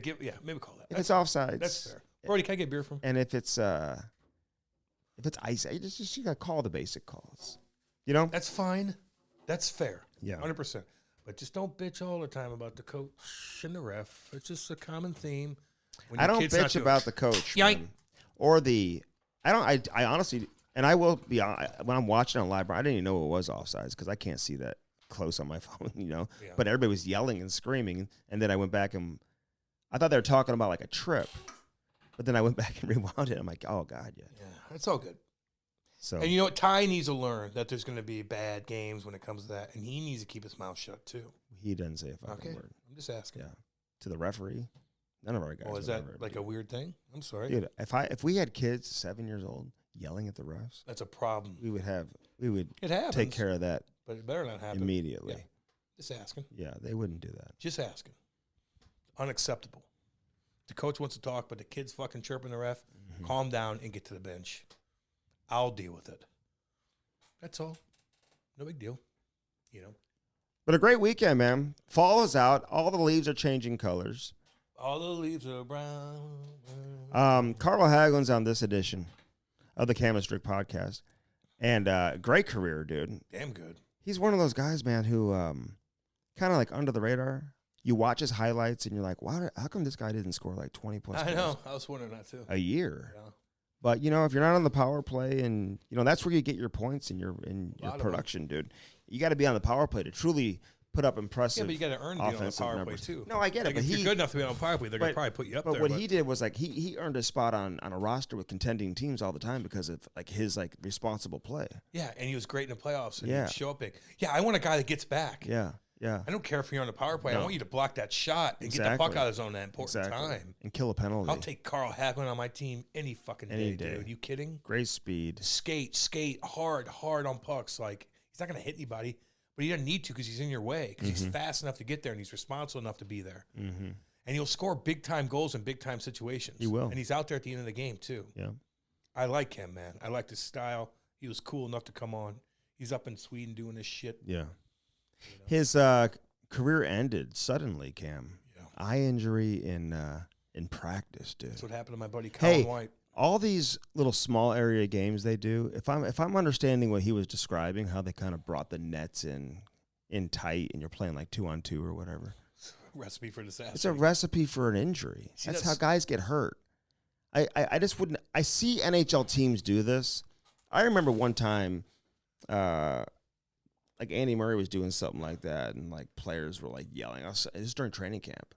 It was actually a drill that like led to David Perron like making the team because he was very competitive in this drill. He didn't have to cover any ice. It was just like a 2-on-2 drill and whatever, you know, in a small area, and people were yelling, "God, somebody's gonna get hurt! Stupid ass drill, whatever," you know. So the veteran guys who have a spot on the team, they're not even really trying that hard, and that just trying not to get hurt. But he would like Hagelin would like flip his visor up a little bit, you know. Yeah, you might as well put that damn thing down. When I had to wear a visor in juniors, I had it all the way down, dude. I can't see if it's cracked up. I need to put it down and protect my face. Why did your helmet look so goofy in junior? Which one? It was like different colors and stuff like that. That was Windsor. That was the second year where they went to this weird helmet with us. You know how like sometimes like old school videos, the helmets are the first things that stand out. They just look old. Yeah. Your helmet looked old. That was 2002. Wasn't that long ago. They had like normal looking helmets. What do you want me to do? I don't know. Yell at the league? I'm sure you would have done something about it if you were there. All right, let's get to Carl Hagelin. Hell yeah. I was very nervous, by the way, staying at my house with nobody there. I had no kids there, no dog there. Why are they nervous? What are they going to do to protect you? I don't know, man. Just like it was just so quiet. It's good. Nice to breathe a little bit. You know. I want to give Alexander Steen a shout out. He was back in town. I saw him. Yeah. Did a nice little tribute for him. Mm-hmm. I saw it. Steenie Weenie. He still not want to come on here. Remember, I remember just retiring. I played with Steiner for like 3-4 years. I just retire and I get on the radio, and I'm like, Steiner, can you come on the radio show? He's like, yes, but don't give my number to anyone. I go, okay. No one wants your number. Nobody wants it. No offense. No one wants your number. You're okay. I'm not going to give it to anybody. We'll interview you. It's all good, baby. I'm going to tweet out your number on social media. Yeah. No one's going to call you. Don't You're give okay. out my number. No one cares. But I love him. I do. Steenie Weenie. What's up, baby? Smart guy. Very good hockey player. His daddy was a good hockey player, too. It's in his blood. Yeah, he was a good hockey player. Yeah, I'm right. Really good player. He'll be a GM. I know. I think he will. No doubt. No doubt about it. A bunch of guys we interviewed that just retired are probably going to do something big in hockey like that, executive style. You know. So you come on this here podcast, you get a job. That's how it goes. Is that the way it works? Kind of. Oh, I want to talk about real quick, Cam. We did video last time. Oh, yeah. The last couple of times. The first time had the crotch shot that was heard around the world. And last time you had the belly shot. Oh, my God. It looked fucking terrible. Well, we didn't do video this time, guys, because we're setting up in a studio next week. We're just figuring this whole thing out. We don't want to rush it. We want it to be right. And we didn't want this kid to come in because we don't like our setup here in this little studio. Mm-hmm. And it just doesn't look good in the backdrop. It just doesn't. And like Andy and I love being on camera, and we want to like, you know, look at the camera and engage with you guys and stuff like that, which we're gonna do. But we just need a nicer setup. Yeah. Like Andy and I are pretty proud with shit. Like we don't want to just be like, fuck it, let's just do it here. No, Let's just do it right. And so even if it's going to take a little bit longer, I know this is going to be completely audio only, but next week's going to be video, and we're gonna test that. We're moving into a studio. We're trying to like get everything finalized with that. We're not half-assing this. We're just trying to do it the right way. And we just look too like congested in here. My fucking stomach's hanging out like an asshole. Oh my God. Andy's look how you just rolled out of bed. Sticking up like I'm like fucking. This looks terrible. Andy's headphones are so big on his head. Oh my God. It looks like a fucking. We need Beetlejuice. smaller headphones. It just looks like shit. And so, and I know we got pretty good compliments from people texting. I had a bunch of texts like, I just want to see you guys. Thanks for doing this. I'm like, okay. But Andy and I are pretty particular on that kind of stuff. So we're going to move into the studio. We're going to check it out and tell us what you think, baby. No big deal. All good. We just look like shit in this studio. So we're going to try another one. And if that doesn't work out, we're going to try something else. And if that doesn't work out, we'll probably come back to this. So we're going to be on video. It's just we're not ready yet. It's probably going to start next week. That's all. Okay. I just want people. But you can watch last week's episode with Darcy Hordachuk. Yeah, tell us how we are. On YouTube. On YouTube, we're gonna pump up this YouTube stuff. So we're gonna have it professionally done. And I didn't want to be hard on the referees. Now I feel bad. Well, you weren't there. All I'm saying is just you didn't yell at them. I would never I'm always defending the refs, but like I know, but like they're not. They you can't be that sensitive to the refs. There's got to be a level of expectation for them too, right? You can't just put the jersey on and do whatever you want. At that level, there's a low expectation. Low expectation. Like it's a 7-year-old. Yes. It's not even fucking AAA. It's not. But you know what I'm saying when I say low expectation? You don't have to do much. You don't have to do much. Just be on time. Just be present. And they weren't on time. Then that's another bitch of it. Yeah. Then. I didn't know that. Oh, yeah. Well, then fuck that. You know how much that pisses me off? Mm-hmm. They were not on time. That ain't good. And I know they're not getting paid much, but like be on time because you know what? We paid a lot of money to be here. Yeah. I just, like, Andy, you got to fucking drive all the way to goddamn South Bend, Indiana. You got to turn around and go all the way back and do the Pittsburgh game. Like, no, I'm spending money. This is a fucking league that it costs money. Mm-hmm. Be on time. Mm-hmm. I know you're not getting paid that much. Just be on time. If you fuck up a couple things here and there, I'll get away with it. Be on time. If you miss a trip. So what? The kids need to learn how to deal with that anyway. Yeah. It's never going to be perfect ever with anything. Yeah. But just in the last 3 minutes of the game, dude, you got to be on the blue line. You got to see when it's a lesson learned for everybody. But no, we're not hard on the refs. And again, if you're a parent and you're bitching about the refs and coaches every fucking day, look in the fucking mirror. But you can't be it's got to be a two-way street. Yeah, you got to respect the refs and you want the refs to continue to officiate. You need referees. You don't want people to be because listen, I wouldn't want to be a ref and all of a sudden going to get yelled at by parents and coaches. Like, fuck, I ain't doing it. Oh shit. But just try. That's all. Just try. That's all you got to do. All right, First Form brings us the Cale Strick podcast, baby. I said the other day on my Instagram as well, to use our link, man, you have to use this specific link. Yeah. Even if you just want to go browse around and check it out. Check it out. Just see what they have. And then maybe you want to come back later and say, okay, you know what? Maybe I'll start doing this and start doing that. Check out their app. But it's firstforum.com/Cale Strick. Just use that link. Just go to the link. Yeah. And just look around, for God's sakes. Go check it out. Seriously, guys. They got all kinds of stuff going on. Even if you're not a big fitness guy, they still have a bunch of shit that just make you feel better. It truly does. Not to mention their clothing lines. Unbelievable. I wear it every fucking day. So either you or your wife or your family, they have something for you. So check it out, and you have to use their link. I have to. Firstform.com/Cale Strick. There you go. One other thing I wanted to get to is about Cale Makar, because he got to 250 points quicker than Bobby Orr did. Yeah, I saw that. Do you think that he could break? I don't think he can. Just I'll throw that out there. The all-time scoring record by a defenseman, which goes to Ray Bourque. Now, let me just throw out a couple of numbers. So Ray Bourque, all-time career leader in points with 1,579. Now this guy played over 600 games, over 1,500 points as a defenseman. Wait. Not over what? Over 600 games, dude. Ray Bourque? 1,600. Jeez Louise. Figure it out. Wake up a little bit 1,600 here. games. Good God. He played over 1,600 games. Then you go to Paul Coffey, over 1,500 points again, 1,531. McInnes, 1274. Housley, 1232.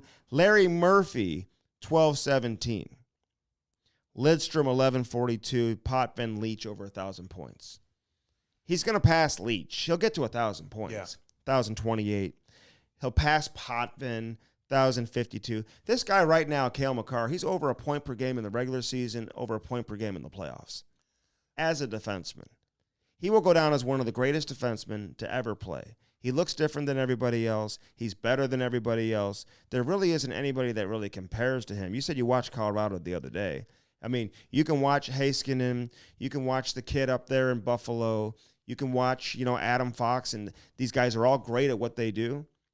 And they're elite defensemen in the NHL, but there's only one Cale Makar, dude. He's different. Well, he's the one that I like how he uses the whole zone, especially the blue line, when he's 3-4 feet outside of the blue line.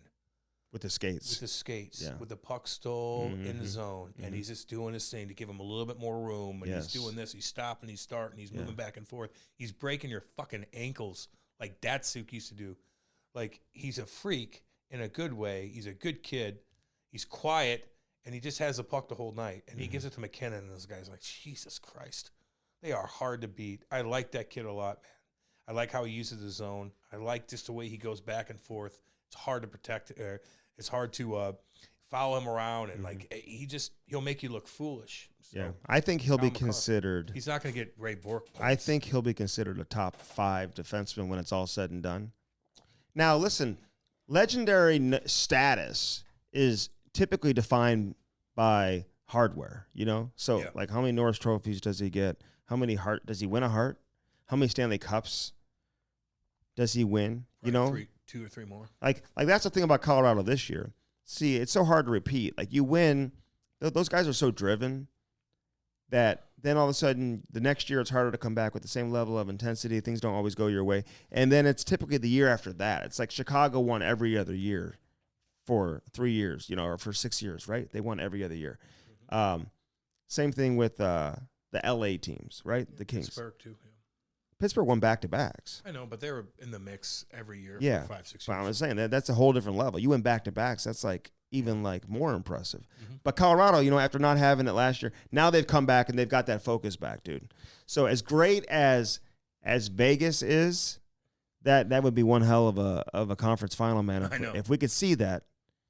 I don't know who's the better team right now in your opinion. Who's the more impressive team? I don't know yet. I have to really watch. I mean, you're watching hockey all night long. You're the analyst. Tell me. That's a loaded fucking question. Who's the better team right now between Vegas and Colorado? I think Colorado can go through a game and not hit anybody. I think Colorado was the one team that had one hit one time. One hit recorded in the game. Colorado was. Really? So they don't need to hit you to do things. Vegas will. I think Vegas has more of an oomph to them. Like, they're fucking big. Their defensemen are gigantic and mobile. I think they have a meaner mindset as far as physicality is concerned. Does that take you over the edge when it comes to a one-on-one matchup? Maybe. I like Vegas right now, but fuck, if you told me Colorado's better, I'm like, okay. Yeah. Like, it's hard to fucking. I can't sit here and say Colorado's better. I can't either. They're both unbelievable. Yeah. They're both. I feel like Vegas can play so many different styles of hockey. They can track meet it. They can play the grind game. Their superstars are big too. Oh yeah. I mean, so it's gonna be tough. I like it though. I like it. I could see Makar when it's all said and done passing McInnes, who's at 1274. That's fair. I mean, if he maintains this pace, he's going to get there. I don't know if he'll get to that 1,500 mark, which would get him into Coffee ridiculous. And break. And, he's going to be a Hall of Famer. Coffee and Ray Bourque. He's going to be a Hall of Famer.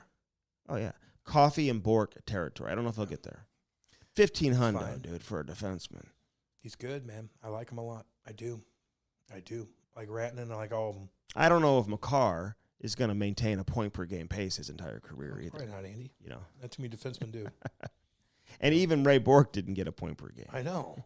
He's played and he a lot still of had games. over 1,500 points. Yep, it took him till his 20th year to get a Stanley Cup. This one's for Ray. On a different team. Paul Coffey had more than a point per game. Yeah. Well, he's pretty damn 15, good. 31, and 14. He also played with Greta and them. I know, dude. And But those Oilers teams where they're scoring 6 goals a game. Then he goes to Pittsburgh. Goes to Pittsburgh and does his thing. Yeah. They were scoring so many goals back then. He had Darren Pang in net. Oh, my God. Think about that. Who would hit when he played against him? Look at Mario Lemieux's first goal. Look at the video of Mario's first goal. I remember it was a breakaway. Look at the goalie in that situation. Look at his position. Mm-hmm. Look what he did. He looked like a fucking goofball. I know. Tiny. Mm-hmm. Looked like you in net. Yeah. You just move one way, you got him. Mm-hmm. These goalies now, dude. God damn. They're huge. I don't know. He's not going to break a lot of those records. 1,500 points. Jesus. Scoring up? You know, I don't know. The 80s, man, they scored a lot of goals. A lot of goals. First Farm. .com/Cam and Strick. Use our link and use it today. All right, the Illinois Recovery Center, Cam. Yeah, dude. Let me give out this phone number real quick. Put this in your phone. 888-743-0971. 888-743-0971, man. That is the number to call our boy Chrissy Pondoff. My boy. It's my boy right there. You guys know somebody. Eric Conley. And if you guys know somebody, and you know somebody that knows somebody, that knows somebody that knows somebody that knows somebody, that's an addict. It's not an easy thing to say, but it's reality, dude. It truly is. Whether it's booze, whether it's painkillers, whether it's coke, whether it's fucking meth, whether it's whatever. Like, my gosh, there's a place for you. It's right there in Swansea, Illinois, and they'll pick people from anywhere. And man, I'll even show you. Like, I got people messaging me left and right about problems. Mm-hmm. It's okay. All y'all, I know you're listening right now, man. It's okay. I went through it too. You'll get out of it. You need to go to a place like that. You might need to get on Suboxone. You might just need to get through the hell part of withdrawing for 2 weeks and work out and be healthy and just refresh your brain, reprogram your brain not to think about it. Sometimes it just takes time. Everybody's different, but you have a place in the Illinois Recovery Center. And the two people that are running the show there, Eric Conley and Chrissy Pondoff, have been through hell. Nothing worse than talking to somebody that has no idea what the fuck, how you felt, including doctors, just so you know. They know exactly what you're going through, and they know exactly how to get the fuck out of it. Illinois Recovery Center. 888-743-0971. You can email them, info@illinoisrecoverycenter.com as well. Or you can message me or message Cam, and we'll get you in touch with them. Message Andy. He'll tell you what to do. What's wrong with them messaging like, me? Hey, Andy, I got a coke problem. But my son played at Notre Dame, and the refs were, no, I have a coke problem. Let me tell you about hockey real quick. You message me, I'll talk to you on the goddamn phone. Me too. Yeah. About what? What are you going to say? What are you going to say to them if they go, Andy, I'm fucking blowing coke like no other, man. I'm like, dude. How do I get off it? Dude, listen. Do me a favor. Yeah. Call my boy Chrissy Pondoff and just talk to him. Oh, cool. That's what you're going to tell him? That's cool. Like, talk to this dude. Yeah. No, you should. What else? What would you say? That's what I would say to him. Okay. I'd be like, listen, man. Yeah. I'm here for you, bro. You're like, Andy, God, I'm withdrawing bad. What do I do?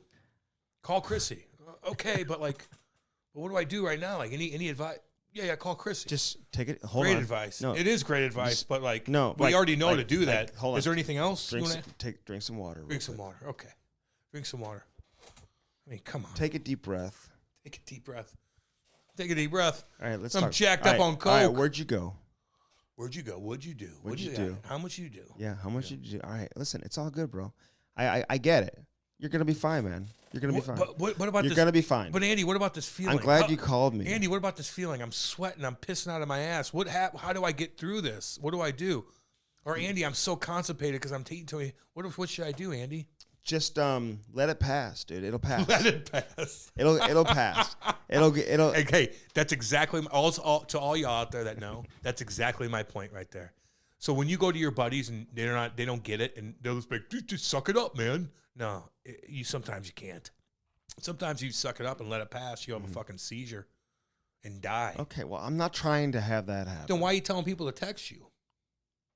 Because I'll get them in touch with Chrissy Pondoff, dude. Well, they already know. That's why.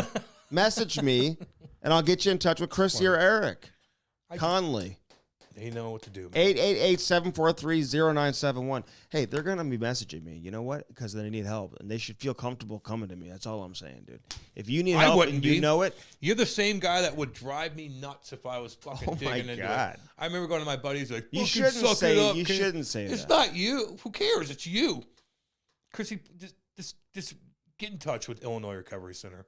If you want to ask Andy on how to, deal with the withdrawals, he's probably going to give you a bullshit answer. No, I'm not. I'm going to help you. And I would. Yeah, but you don't know how to. That's the whole point. Yes, I do. How? You be on a human level. You talk to him, dude. Exactly what I'm talking about. Dude. That's exactly what I'm talking about. I remember going to my buddies and like, fucking suck it up. I'm like, fuck. I would never say that. Go snort some I'm more not shit. saying that to them. Did I say You're that? Like, let it pass. No, let it pass. No, like the high. Yeah, and then you're in hell. And then you're gonna come down, and then we're gonna get you. What? And then we're gonna get you the help. Mm-hmm. Oh, good man. Illinois Recovery Center. I got a lot of messages over the weekend from people who are taking my advice and going out and getting that Sparks, Cam. Of course, they should. I didn't see. Listen, that's one thing my kid didn't do all weekend long was lose an edge. Good. Didn't lose an edge. Yeah, well, his skates were sharp. That's what I mean. Like, didn't have any skate issues, which is the absolute worst, man. I almost hold my breath every time he goes out, and just hoping like there's no issue with it. Because once you have a bad edge, it's over. No, it really is, man. I mean, you could fix it, but it's a pain in the ass. You're going to lose shifts. When you're paying $1,000 to go play at fucking Notre Dame, and your kid has to stay off the ice for 15 minutes and miss half the game, basically, that's a problem. That's a problem. It's a waste of fucking money. Yeah, the short periods as it is. And you're going to have dipshit boy fucking do it at the rink? Oh, yeah, my God. I saw a couple of those. Oh, fuck. I saw a couple of those. I mean, it's just not worth it. Figure this shit out before you get to the rink, guys. And if your kid's playing hockey, you might as well buy one of these damn things. Oh, my God. Seriously. How much money you save? Dude, over to the long haul? It's just less stress. Trying to find a place of somebody sharpen your skates. Are you kidding? And honestly, if you go on these road trips, if I needed to, I could have just taken this thing with me. I know. You it's put it so back in easy. your truck. You just unplug it and carry it and put it in the back of your car. Put it back in your car. Oh, you don't have a truck. You have a car. You get fit in your car. You don't have to be a truck. Fit in your car. If your kid's playing a ton of hockey, dude, you might as well buy one. And use my promo code, our promo code, Cam and Strick. It's always Andy's. Use our promo code, Cam and Strick. You'll save more money than Black Friday and Cyber Monday, which is a hell of a deal. And right now they're offering free delivery too, I believe. That's cool. And they've got the new machine that's out. So you can get the old machine or the new machine. So check out which one's best for you. Get a Sparks and get one today, baby. All right, Brett Tesson and Tesson Roofing. I could have used Brett this past weekend. I lined him up on the wing. Oh, yeah? This guy could have really helped us. I'm trying to think, like, what separates him from the other roofers? Well, they do a damn good job, and they're well respected around St. Louis, man. They're trustworthy. They're big. I see their trucks everywhere. Everywhere. Tesson Roofing, everywhere I go. They're the real deal. Born and raised in That should South be County. their slogan. We're everywhere. Yeah, they are. Everywhere in St. Louis, dude. And they'll take care of you. And there's going to be some storms coming this winter, baby. You have to get a hold of them. Oh, in the winter? Yeah. It's going to be a weird winter. I told you that before. You don't know that. No one knows anything, but I'm just predicting it. Let me predict that. Hey, you know how I've never been to the Lake of the Ozarks? Ty's got a hockey tournament in the Ozarks, and I'm renting a cabin. You want to come stay there? Fuck no. A fucking cabin at the Lake of the Ozarks. Are you kidding me? It's a cottage. Shit. What, are you going to drive me around on that boat that you don't have? Not in the winter. Oh, it's in the wintertime? I'm especially not going down there then. No? Fuck no. Tesson Roofing, though. Cam, they've got that nano shield, that cool coat. When your house gets hot as shit. Oh, God, yeah. Because the sun's just beating down on that old roof that you haven't replaced and you haven't fixed in years and years and years. The nano shield, like, protects it. You don't get that same type of heat that penetrates into your home, dude. It saves money. And it saves you money. It does. 40% or something. Tesson Roofing. They'll do it for you. Check them out. I'm telling you. TessonRoofing.com. Those are our people. You call it roofing? Roofing. Man, dude, these are South County motherfuckers, dude. Fucking roofing, baby. Shit-kicking motherfuckers. Tesson Roofing, baby. And he never hung out with roofers growing up. It's not true. He never hung out with roofers. Those are my people. Concrete. Did you hang out with a lot of roofers? Yeah. Oh, really? Fuck yeah. You a lot know, of my buddies. you like, God damn I'm right. like, oh, yeah, I had to say, hey, My yeah. buddies own I construction. hung out with a lot of roofers. Yeah, roofers, construction workers. Oh, yeah. Well, I hung out with Big time. construction people. I bet you did. I bet you did. I bet you did. You know. Oh, man. Hang out with the good people, man. The good old people. Not the people that own the business. People, the hard workers, too. Hey, Bellman and Bellman.com, Cam, you know what? I rented a Wagoneer. Did you? Yeah. Fantastic. Loved it, They're dude. damn good. Loved it. I got a new little Jeep Gladiator out there, a different one now. Mm-hmm. Not those 37-inch fucking rims on the other one. This one drives like a sedan. The other one was like a Hummer. Mm-hmm. This Gladiator's nice, man. It's brand new. It's cool. Get that Gladiator from Bellman and get it today. Everyone gets qualified, no matter how bad your credit is. Doesn't matter. They got a Chrysler, Jeep, Ram, and Dodge on one side of the street. On the other side, it's the Buick GMC, dude. They have something for everybody. But this Wagoneer was the most comfortable ride I'd had. Dude. I told you. In a line, awesome. and the way it handled. I know. It's the nicest car I've been in. It's got power. Yeah. Big old engine in that. You can have the big engine, too. 6.4 or something like that. I think goes. Dude, I loved it. Yeah. My wife loved it, too. Good. Get one. I loved it. They're awesome. Danny boy, I'm going to be calling you. Danny boy. Let's get that Wagoneer. Yeah, man. Where's it located? Troy. At Troy, Bellman, Missouri. you get no what? You don't get swinging dicks. None of that shit. Swinging their dick around, flirting with your wife, talking shit about you. Oh, my God. Oh, it's Is that what they do? Not at Bellman. No, they would never do that at Bellman. Hey, you go to other places, they come out whipping their dick around like, whoop-a-doo-doo-doo-doo-doo. Hey, is that Kane Jansen's wife? I used to beat the shit out of him. At Bellman, they give you sushi and flavored water, as a matter of fact. Fucking dumb. The Dumb way thing they to say. Take care of you. Dumb thing to Bellman say. and Bellman.com, located in Troy. Say hi to Danny boy. Danny, what up, homie? Like, say what's up. What's up, homie? Okay. And to Dale. Dale. What's your brother up to? And Kenny. Kenny. The fuck? Damn, boy. Carl Hagelin. Hell yeah. Hagelin. He's Swedish, man, with no accent hardly. No. Although the longer you hear him talk, you kind of hear it. You assimilated. The first Swedish-born player to ever play at the University of Michigan, man, had a great college career and a great NHL career. Awesome conversation with Hagelin on the Cam and Strick podcast. The Cam and Strick podcast is brought to you by First Form. Use our link, firstform.com/Cam and Strick. They are the real deal. Get your protein, get your bars, get your apparel, get everything you need from the one and only First Form. Yeah. Firstform.com/Cam and Strick. Now to the interview. Hello. Oliver. Hey, is this the one and only Carl Oliver Hagelin? That's the one. What's up, baby? What are you doing, man? Just put the kids to sleep. You know, not doing a whole lot right now. Put them to Getting ready sleep. for you. What time is it there? It's like 8 hours difference? 6 hour difference. 6 Yeah. hours. 8 p.m. Oh, that's not bad, man. Put 'em- No, not at all. So what's your setup like there? I'm actually downtown Stockholm right now. Gonna live there for about a year and then maybe move out to like my hometown type of thing.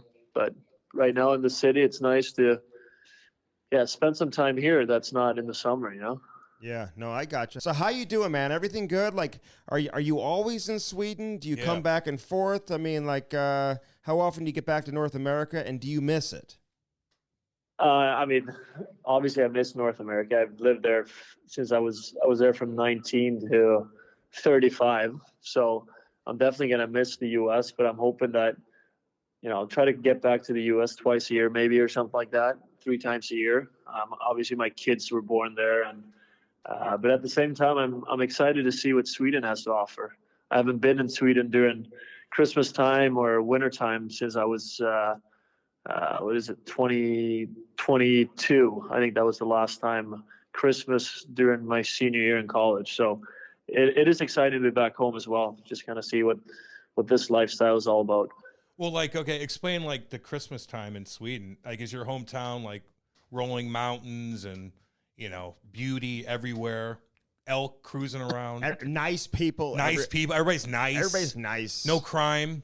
Blonde. That's there's a lot of crime going on right now, actually, unfortunately. Ooh, Really? It's gotten bad over the last couple of years, but It is nice. Nice people. Like I said, I'm in downtown Stockholm right now, so it's once Christmas hits, or maybe the rest. Let's say December 1st hits, it's going to be a lot of lights. Not like New York, but still that big city feeling. It's a very nice city with a lot of great restaurants and obviously a lot of great people. So, dude, I spent $10,000 there in 2008 when we were playing the Red Wings. So I know about. Where'd you go? We cruised around we had to do like a. Like a hunt where we had Andy Murray would hide all kinds of stuff around the city, and we'd have to go find it. And we went to all kinds of restaurants. I bought a bunch of clothes. It was lovely, man. It was quite lovely. But what do you mean by crime? Like, here in the United States, of course, we have a ton of gun crime, but like, what kind of crime's there? Just curious. Well, there's a lot of robberies. Right now, there's some no-go zones. So, I mean, I'm not going to sit here and bash on Sweden, but it's gotten a little worse over the past 2-3 years. Obviously now, I don't know if you guys saw two Swedish guys got murdered in Belgium because they were when they were supporting the Swedish soccer team there, and they got murdered because they were Swedish. So I saw that actually. Yeah, there's definitely more than you'd think. I mean, especially comparing to when you guys were here. Yeah, it's like damn. It's not quite New York City. But no. it's that's not good to hear. Listen, you and I have something in common because my mom was born and raised in Sweden, Carl. God. So I've got like the stick handling ability like you do, because we got that European hands, man. So my mom is actually Swedish, just like you. Hey, just so you know, real quick, when Cam was in Sweden, he actually knocked Matt Sundin's sister's tooth out. Yeah, I didn't mean to do that. With a champagne bottle. So on the dance floor. No, I didn't mean to do that, Oliver. Sundin was actually nice enough. I didn't even play those games. I'm like, I wouldn't even play. I shouldn't even been there. And so we acted like we won the Stanley Cup because in 2008, the Red Wings were, unbelievable, and we beat them twice. And then we had a party that he set up. And we're all dancing around, and I just kind of chipped her tooth. No big deal. She's still beautiful. It's all good. I heard Sundin could throw some good parties. That's for sure. Oh, he did. It was awesome, man. Lovely city. Hey, what happened to your accent? Like, you don't even have an accent there, Carl. I think you'll hear it throughout this conversation, but I think, like I said, I moved over when I was 19, and there was no other European guys that went to Michigan or that played for Michigan. Mm-hmm. And you kind of had to pick it up. Some of the guys were making a little fun of me my freshman year, so I think I had to kind of adapt in that sense. Then I got to the NHL, and then there's obviously more Europeans and French Canadians, but I've been in the U.S. too long, I guess. Yeah, no, you get Americanized. Yeah, you do. That's what happens. But although, listen, being around so many Swedes over the years, man, you're not the only one. A lot of them don't have like very thick accents compared to maybe some other Europeans. But going to Michigan, like, did you go to the Red Berenson hockey camp when you were a kid? Like, what made you want to go there to begin with, and how did that all play out? Yeah, so I actually did go there as a kid. So my dad has some relatives in that area. He went to Western Michigan. He didn't play hockey, but he went there for school. And then my sister went to play D3 basketball in Florida. So I knew about college sports. And my dad was always saying, hey, that's what you should try to do. And so we went over summer hockey camp, me, my brother. My brother's really good. I know they wanted him, but he signed a pro contract when he was only 16 here in Sweden. I was a late bloomer, so when I got the chance to go over, for me it was a bit of a no-brainer. Just, I didn't have that many options of different schools. I came over the summer before I went to Michigan. Me, my brother, and my dad went on a trip in the U.S. to go see and meet with some college coaches, and it was like Ferris State, Northern Michigan, and some other school. So we stopped by at Michigan too, University of Michigan, just to say like, hey, I'm interested to come over and play college hockey. And Red Berenson, who was a coach then, great coach, great person, he looked at me and he said, hey, this ain't some summer hockey camp anymore. Maybe you can come over and play junior hockey for 2 years, so we'll take a look at you. And at that point, I was like, I'm not doing that. It's either playing pro in Sweden or go to a college school, and then I went to a camp or a tryout for Texarkana, and was it the NA maybe? Yeah, in North- the NA, North American North League. American Yeah. League, baby. I played there. I think John Cooper was the coach of that team, so I Yep. just went to showcase myself, not trying to make that team, and I invited some of the coaches, and then Michigan liked what they saw, so they offered me a 3-for-4 scholarship, and it was a no-brainer for me to go with them. They're like, hey, we want to, you got to go play 2 years in junior. And then they go see you play. They're like, who is this guy? Like, get him. Wheeling around with white skates and hair flowing out of his helmet. My word. They're like, you're coming now. and you end up getting drafted, man. That's a great story. I love how that played out, man. I'd love to see more and more Europeans come over and play college hockey, honestly.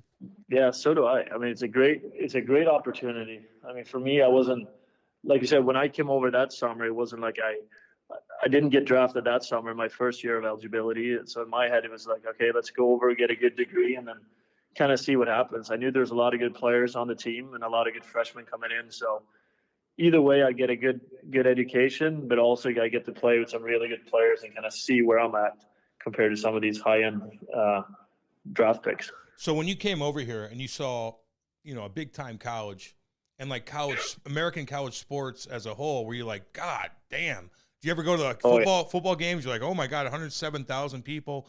Is there anything like that in Sweden? No, it's not. We don't have college sports.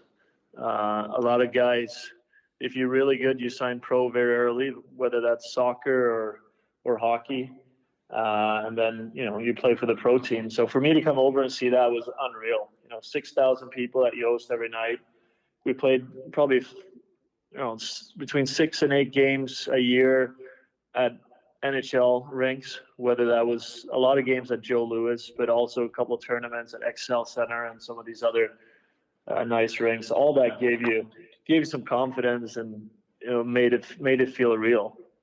And I remember my first football game I went to, me and my roommate Louis Caparuso. We went to the first football game.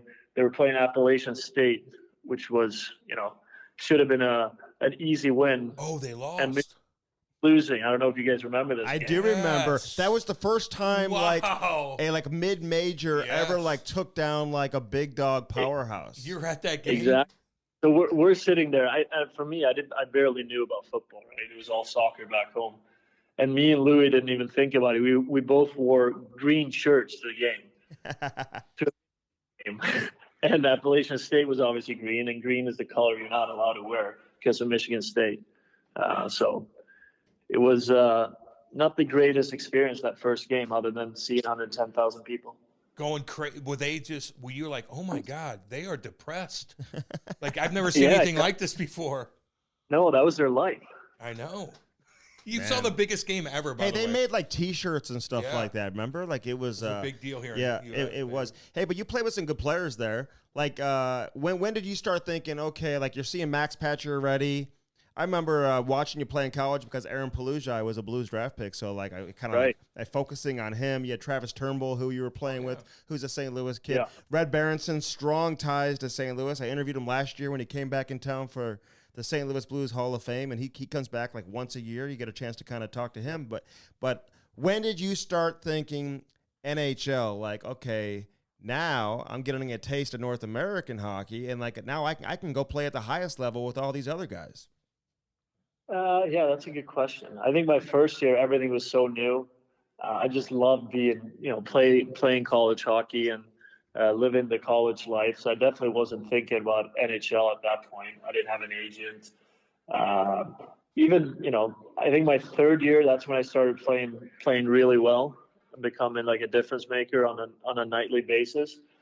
And at that point, there's some guys you play with that became players in the NHL, and there was other guys that you thought were better than them that didn't play in the NHL. Mm-hmm. So I think I was never thinking like, oh, I'm going to the show for sure, because I never even went to a development camp or anything throughout my college career. And then after my 4 years in Michigan, I signed with the Rangers, who had my rights, and I played some AHL games. And I remember my first 2 games in the AHL, it was in the playoffs. They felt like absolute shit. I was like, wow, this is tough. And then my last 3 games, I actually felt like, okay, this is I belong here at least.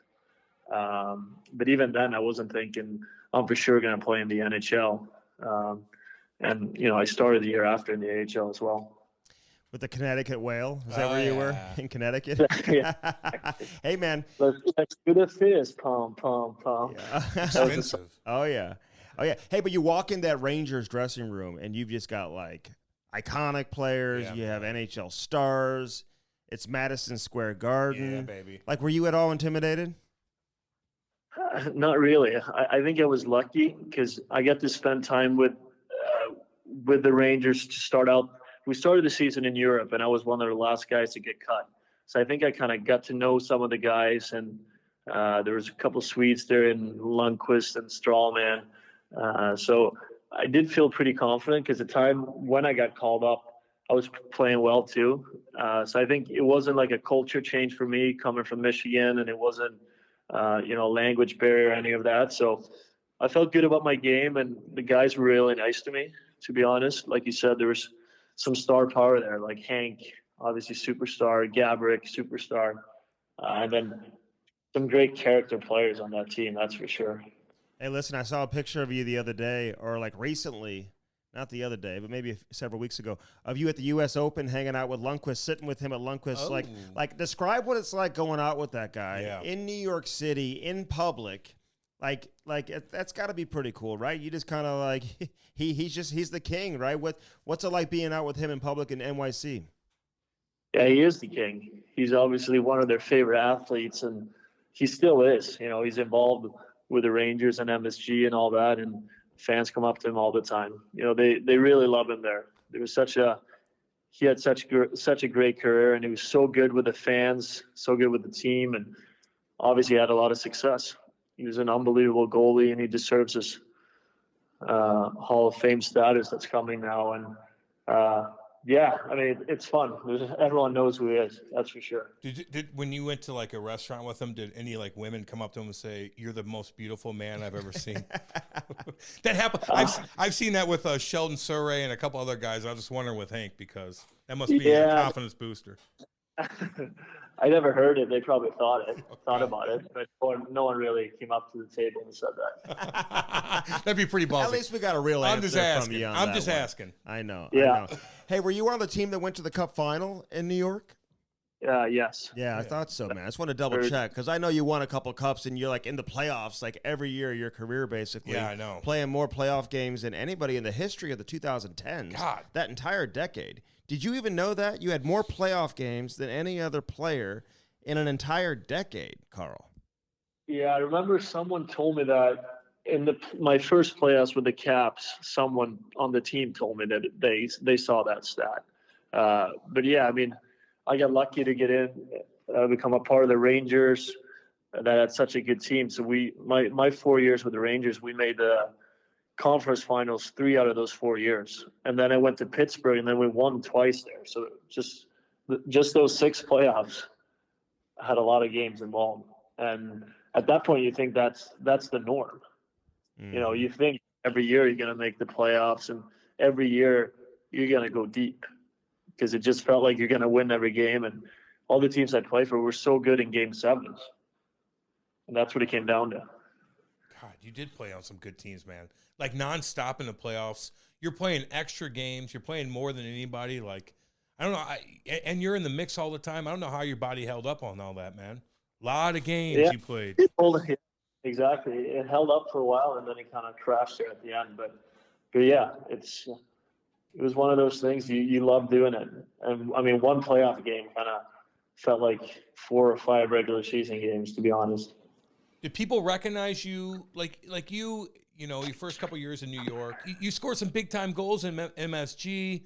Like there's so much pressure on you. Like none of that bothered you walking into MSG with all this pressure on you, and you're scoring big time goals. You're always in the mix, hard on your body. Like, explain that. Yeah, I think I never looked at it as pressure, to be honest with you. I just looked at it, go out there and battle with the boys and have fun. Mm-hmm. I've always loved playing the game, and the big moments is kind of when I played my best. So it was more that, hey, it's playoff time. I'm usually going to feel a little faster today and a little better. So I was excited. Yeah, see, I like that answer. So do I. You're not dealing with pressure. Listen, No. Mark Messier, when he came on with us, like he's hanging out with like celebrities and all that, and he's Messier, so I get it. He's on a completely different tier, Right. Probably even at a higher tier than like Lundqvist, to be honest with you, like in terms of bringing the Stanley Cup there and everything that came with Mark Messier. But were you like rolling with like celebrities and like teammates going out? Like, are they always around, or were you guys kind of separate and just did your own thing? No, I think at times there would be celebrities around for sure. Obviously, at games it was always packed with celebrities, and then you go out at times and they'll be there too. But mostly we just hang with the guys on the team, and then for me, I went to Michigan. There were some guys that I went to school with that lived in the city as well, and even Swedes that I knew that lived in the city. So it was a good mix of people in New York. Yeah, I bet. Who was the quarterback? It wasn't Brady when you were at Michigan, was it? No, it was Denard Robinson for a bit. Shoelace. Ah, okay. I remember him.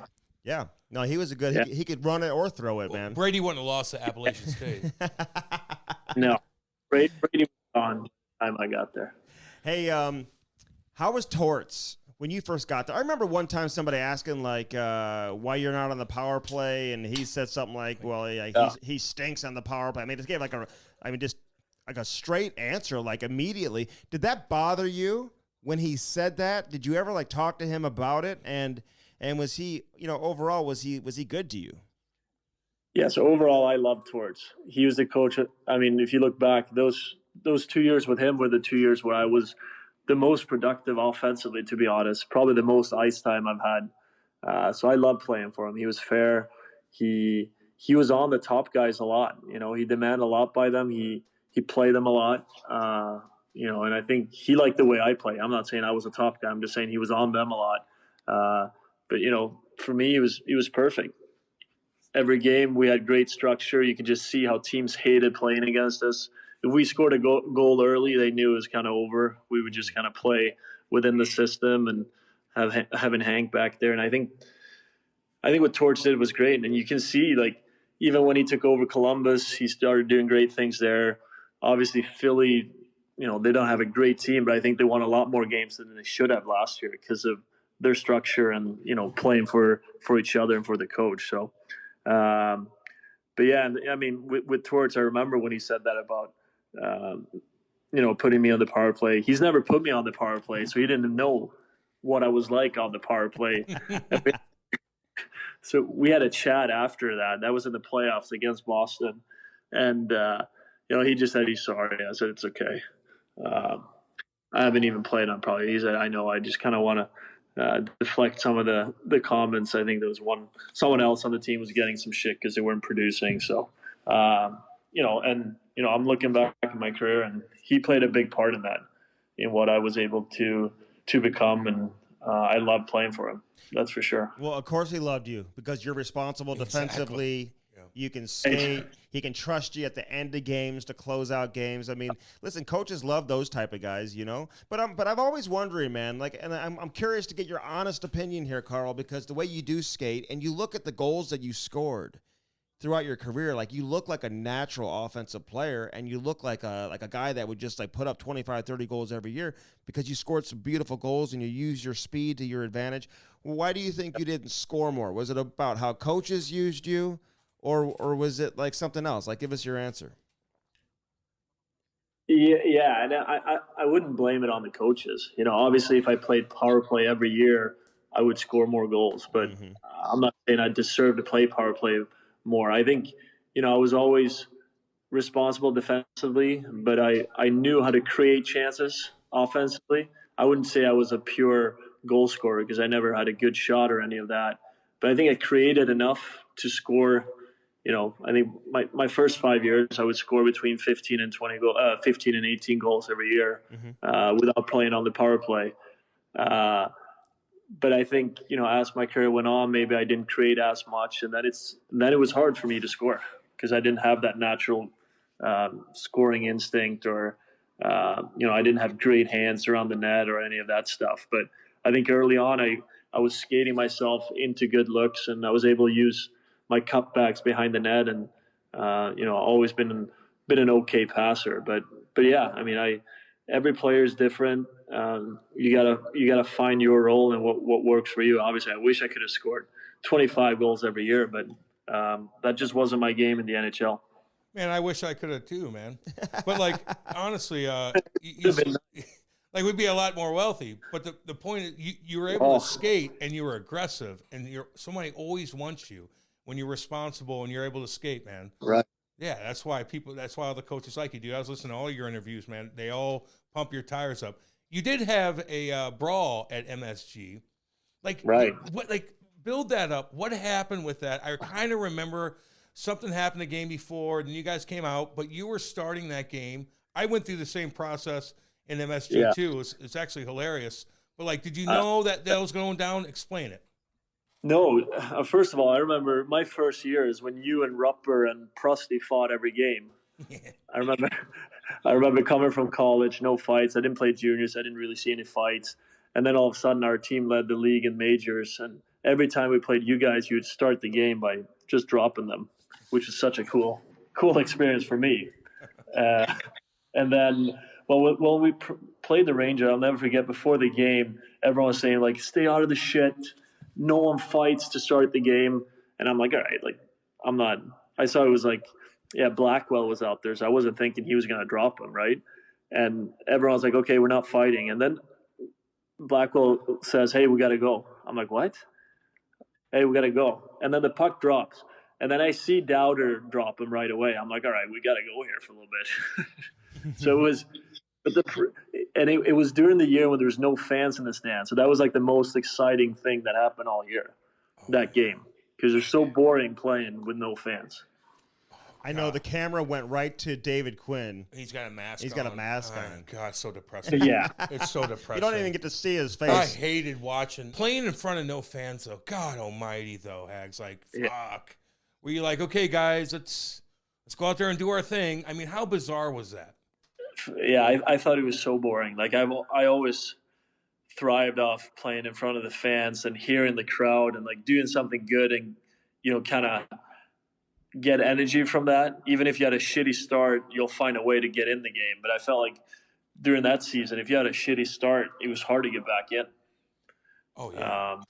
So yeah, it was definitely the most boring I've had playing hockey. That season. Other than that game, that was fun. At least in Sweden, though, like I think Sweden was okay. I feel like there was nothing, much lockdown or anything. Yeah, I mean, we should have all been in Sweden that year. I know. Yeah, just move the league to Sweden. I know. Exactly. Hey, you had some like huge collisions with goalies too. Like, I mean, I think Holtby was one. There was another one though where it was just like you got hit so hard into the goaltender, and you did like head over heels, like your skate almost went through the top of the net. Like that's how high your feet went, like when you were like flipped over, man. So. I love seeing you go hard to the net, man. You got to love those. I don't know if you love those players or not, man, but you remember them. Yeah, I do. I remember the first one was against Dallas, one of my first games.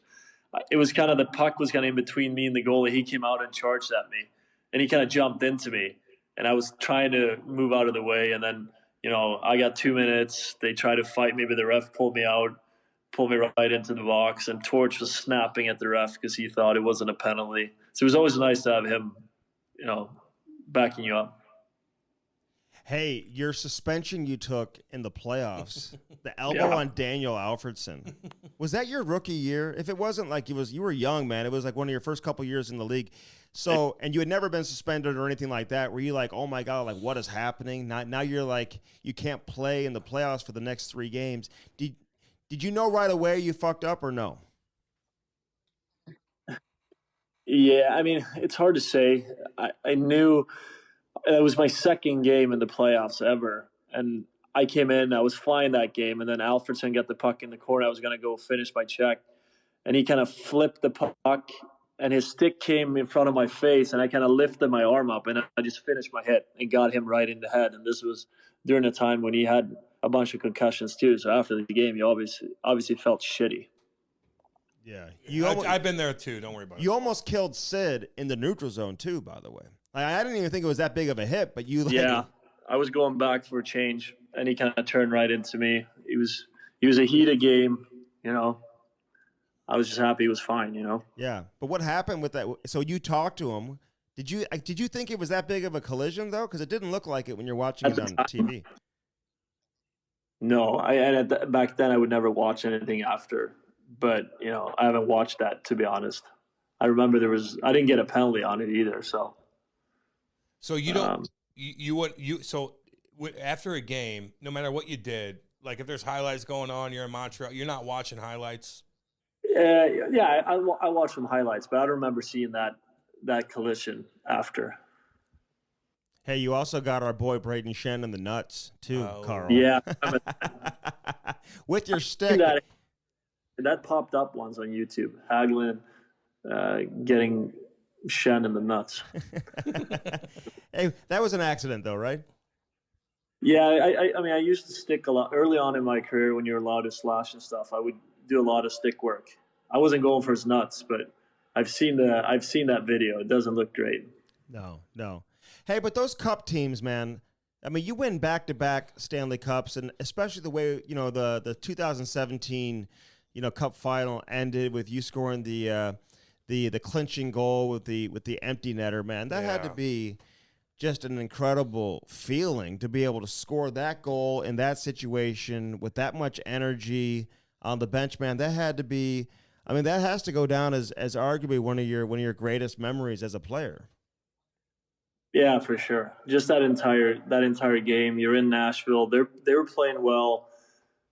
We were playing well too, but I think they had maybe an edge on us in terms of scoring chances. They had a goal waved off, so they're all pissed off. And then when Hornqvist scores with just a minute left against the team where he used to, where he basically grew up playing in the league for a lot of years, and he got emotional on the bench, and then, like you said, I step on the ice and Dumoulin kind of sends the puck and it bounces by their D, and it's just me and the net left, which is, it was a surreal feeling. Problem was that the puck would never stop rolling. So I just kind of glided with my stick on the ice all the way into the net. But yeah, that's a moment I'll never forget. Andy would have fucked that up, just so you know. He would have missed the net like Patrick Steffen. Yeah, that's what I was thinking the entire time going in there. Imagine if this one bounces. It's funny you say that because when I'm watching it again this morning, I see the puck kind of on edge, but you slammed it in the net. Fuck it. You didn't you just kind of push it in. You made sure you got it in there, and you actually shot it pretty hard to my backhand. That's when shit can go crazy. Yeah, keep it on your forehand. Hey, so when you're going through the playoffs with Sid and Malkin, and I'm trying to remember, was Malkin hurt? But what's the difference between those two as far as the preparation for the game, during the game? What are they saying differently? I'm just curious on those two, on how they act in important situations. You're saying the difference between those two? Yeah. Or those two and the rest of the league? You know what I'm saying? Are you saying those two individuals? Well, I'm saying those two in the locker room. Because I know Malkin's not speaking that much, and Crosby's probably doing his thing. I just want to know what they both provide. Well, I think you just see two guys that could change the game at any second. I think that's the one thing I felt in Pittsburgh, that, hey, it doesn't matter what the score is. We're always going to have a chance to come back. They can decide to just take over a game. And I felt like in the 15-16 playoffs, Sid did that against Tampa in Game 6 in the conference finals. He just took over that game, and then after that he was the MVP the rest of the upcoming 7 games. He was the best player on the ice every night. And I think with Gino, he's the same thing. He can go beast mode. He's a funny guy in the locker room. But once he gets on the ice and gets pissed off, it's hard for anyone to contain him. So I think just having two superstars like that, I've never had that. Two generational talents like that, playing with them, and you could see how much they love playing, and you could see how they never got rattled in a sense that would hurt their game. I think Gino, he plays better when it's pissed off, and if you're on Sid, it's the same way. So it wasn't like hard games were going to be, they wouldn't shy away from the tough areas or the hard games. They would actually play better. Hey, let me ask you this though. because now they've got Letang, and they've got Erik Karlsson there now, and trying to like mix in all these different personalities. You talk about generational stars. I mean, listen, Karlsson's a 3-time Norris Trophy winner. How do you see that playing out? You think he'll be a good fit? He's going to be able to fit in with Letang and all these other big dogs. I mean, Crosby and Malkin. Like, is there enough to go around? I think so. I think it's one of those. I don't know what their PP combinations have been there the first 3 or 4 games. Has Eric and Letang played on the first unit? Do you guys know? Yeah, the first game they did against Chicago, I saw. And and Karlsson looked him off a couple times too. A couple times. Right. Yeah, I think like you're not going to find a better quarterback than Erik Karlsson on the power play. Yeah. So you're obviously going to have to play him there because he can create so much for the rest of the guys. And I mean, I think Tang would be okay at the end of the day not playing on the first unit. I don't know where they're at now, but unless he really likes that one-timer position where he might be at right now. But I do think they're 2 great players. They can both play 25 minutes a night. So you can never have too many good righty D-men. That's the way I look at it. And they've looked good so far. Yeah, and you would know, man. You probably played with Karlsson, obviously, in international tournaments and stuff like that, man. Yeah. So, and playing with Letang. Hey, getting back to Crosby and Malkin, how does that dynamic work? Like, do they ever get jealous of one another? Like, does Gino ever want the limelight? Is he okay always playing second fiddle to Sid? Because that's just the nature of the beast. You're never going to be bigger than Sidney Crosby, especially in Pittsburgh. How do you think he's handled that throughout his career? I think he's handled it great. Obviously, look at what they've done at 33 plus. They've kept producing both of them.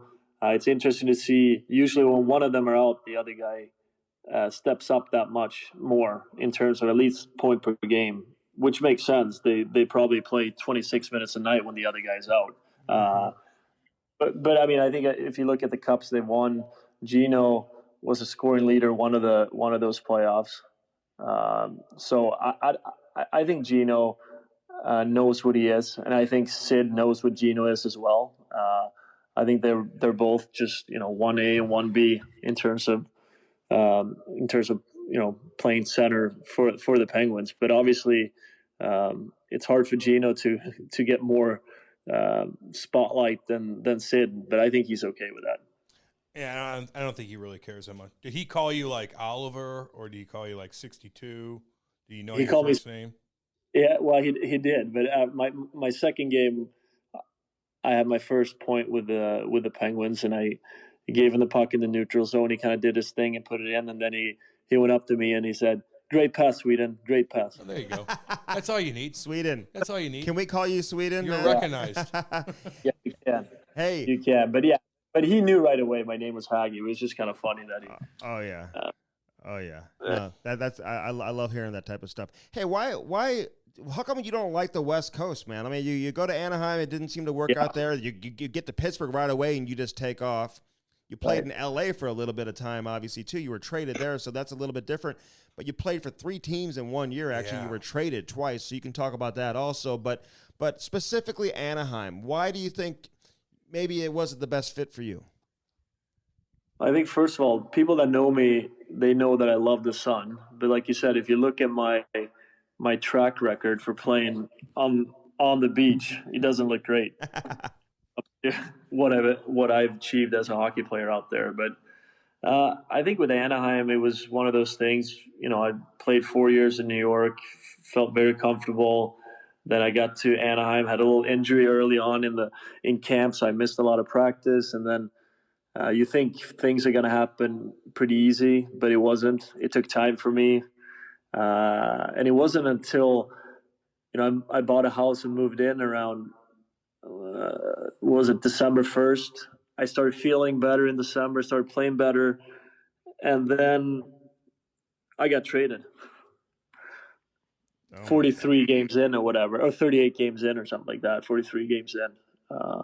So it was right when I was feeling good. So that's why that trade was okay for me, because I got to Pittsburgh and I was feeling really good. But obviously you don't want to get traded ever, but it worked out.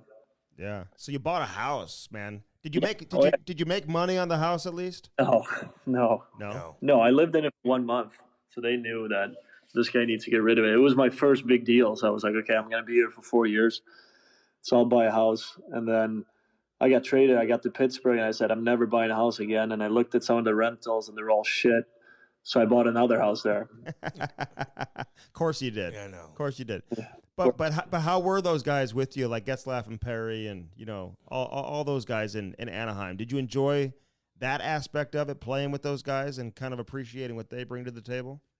For sure. Yeah, they were all good dudes, you know. You had Kess, you had Perry, Bieksa, Getzlaf, and a couple of Swedes there. So yeah, I did like the team a lot, and I think the whole team we were struggling early on, and it didn't help my own game either, obviously. So I think if I got traded there to bring some extra speed for the playoffs. I never got the chance to do that, but I think if I would have stayed another month or so, I would have gotten to my game. Was that tough getting traded twice in 1 year? I mean, you just go with the flow, or were you like, oh my God, what is going on right now? 'Cause after being in New York for 4 years, you know? Yeah. I think it was way harder getting traded to Anaheim than getting traded to Pitt. Pitt was a team where I knew Hornqvist from before. I obviously knew Gino and Sid from playing against them, and Fleury and Letang, Phil Kessel was there. So I was actually really excited just to get back to the East Coast and kind of get back to playing a little more speedy game. I would think everything was very controlled in Anaheim. Big bodies that knew how to protect the puck and slow the game down, and that wasn't really my game. So getting back to the East Coast was great. I was excited. And like I said, yeah, it was one of the better trades for me personally. Yeah, listen, you scored some big goals, so people need to hear me out before I ask the question, because you scored like a series clinching goal. You scored the Stanley Cup clinching goal essentially by with the empty netter we talked about. But you also scored a goal on your own net. Oh, come on. Okay, all right. Oliver. Now listen, and Patrick Kane did that too, just so you know. And I've actually seen that happen here in St. Louis one time. I think Dean McHammond did it back in the day. I mean, it's always the same type of play, though. Obviously it's a delayed penalty. You're expecting somebody to be, whatever, at the point or near the blue line. The puck goes off the wall, whatever, and ends up going right in the net. Like, what were you feeling after that happened? Yeah, I mean, you feel like shit because I think it was one of those games we ended up losing the game too. So you're like, oh my God, that's all my fault, And I think at the time I was in a bit of a slump in terms of scoring. So you're like, oh, that's all I can do right now. Yeah, dude. But after the game, you're kind of laughing about it. The guy's kind of laughing about it, but on the bench there, you're not feeling great. That's for sure. How was Ovi? And Andy and I love Ovi. And, I play with a bunch of Russians and like Kovalchuk and those guys, man. They absolutely love that man. Like, how was he? How was he around people? Is he a normal dude? He seems like one. Yeah, he's definitely a normal dude in the sense that I think people love being around him. He's the guy that can say whatever he wants. He's never going to get in trouble because people love being around him because he's actually a really good guy. He cares about the people. He'll say some funny things. He always loved singing songs and like always saying the same thing to every guy. To a specific guy, he'll have a greeting for that guy. That's his way of talking. I love playing with him. He's so much energy every day, so much joy, not only playing hockey, but just living life. He's not a guy that's going to worry about his diet, worry about what he drinks. He just goes out there and plays. He's definitely not the guy you want your young guys to follow when it comes to dieting. But especially these days, there's so much about you need to eat this way or treat the body this way. He's obviously showed that there's not only one way. There's a lot of different ways to get it done. But he's a beast. He's a great. I think any sport he would have played, he would have been a top 10 player in that sport in the world. That's the way I look at it. And then, great captain. Obviously, ended up winning the cup there, and I think that was huge for his confidence too and his legacy. So, what's he eating? I hear he drinks Pepsi on the bench and all that. You can confirm if that's true. I have no reason to assume that it's not. But like, what's he eating? Is he coming in with like a Big Mac and fries right before the game, or what? No, before the game, he'll eat like 2 pounds of pasta with like 4 different sauces on top of it, and then like a bunch of bread next to it that he just dips in the sauce. And then he'll have Dr. Pepper sometimes, Pepsi sometimes. I don't think he drinks water ever. Well, maybe that's the secret Because he's sauce. a freak. He's a freak. When you're a freak, Yes. you could do that. Hey, you must have. But that team just looks so much fun. Cam and I have always said like the Capitals are the coolest team in the league. We've had Wilson on with us, man. He's awesome. Always kept in touch with him. Oshie obviously played with Cam, and he played here for a long time. Like he brings personality. Like, did you guys all get along as well as it looked from the outside? Yeah, I mean, that team, when I was there, I had 2 kids, and it felt like everyone had kids on that team, and it was an older group, so a lot of character guys. Such a fun team to be around. And I mean, it starts with Ovi, obviously. He's a wild card. What's he gonna say today? How is he gonna make the boys laugh? And then, like you said, you have Wilson, Oshie, you have Backstrom, such a great guy, John Carlson. It's a great core group on that team, and that's why they've been so successkw. Did you know Oshie was that good? Like playing against him and then playing with him? Like, what were your impressions of him? Yeah, I think I always knew how good Oshie was. I think my first year in college, I think he played at North Dakota. I remember then how good I thought he was just watching on TV, and then even I watched a lot of NHL games when I was in college, trying to watch him play for the Blues, and you could just see how good he was. Obviously, he was. I think he was trying to be more physical back then and not use his skill all the time, or not being focused on scoring as much. And obviously, when he got to Washington, they realized how lethal of a shot he had and how good he was in front of tipping pucks. He's going to get more points because he scored that many more goals, especially on the PP, because he has a pretty specific skill there that not a lot of other guys have. Listen, as great as Ovechkin is, I mean, sometimes you could make the argument that Backstrom's their best player, though, right? I mean, this guy, he may go down as one of them. As great as people know he is, he's still almost like underrated, right? I mean, that guy is incredible. Like, how much did you respect, what he brings to the table?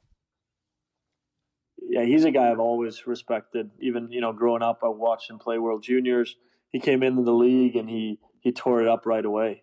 Point a game every year, playing well defensively, so strong on the puck. And I don't think I've ever been, ever played with a smarter player. The way he sees the game and how he can create chances by holding on to pucks and waiting for people to, suck D-man in to kind of suck D-man in to make that one play. And his sauce passes are unbelievable. And then you play with him, you get to know him more, and you realize how good of a guy he is. So if Ovi wasn't there, he'd obviously be the captain. So he's a guy, one of the best Swedes to ever play the game.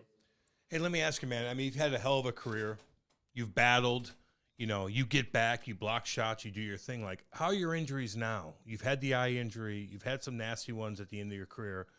Like, how are you doing right now? Like, and explain how the process, how you went through the process. Yeah, like you said, like the eye is what it is. It's never gonna be great.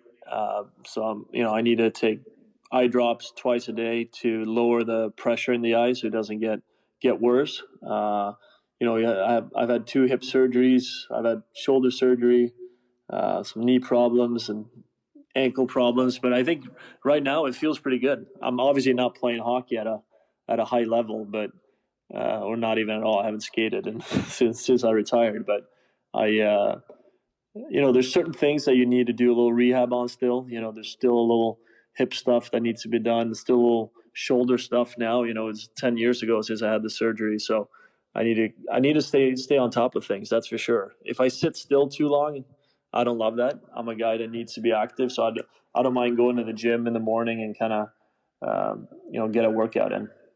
So is it traumatic for you to even like talk about it or think about it? Like what happened in practice? I know you took the stick in the eye. Like, can you walk us through what exactly took place? Like, were you doing like a battle drill or what? Yeah, we did like the trench drill. It was called 2-on-2 in the corner with 2 nets. You know that one? Yeah.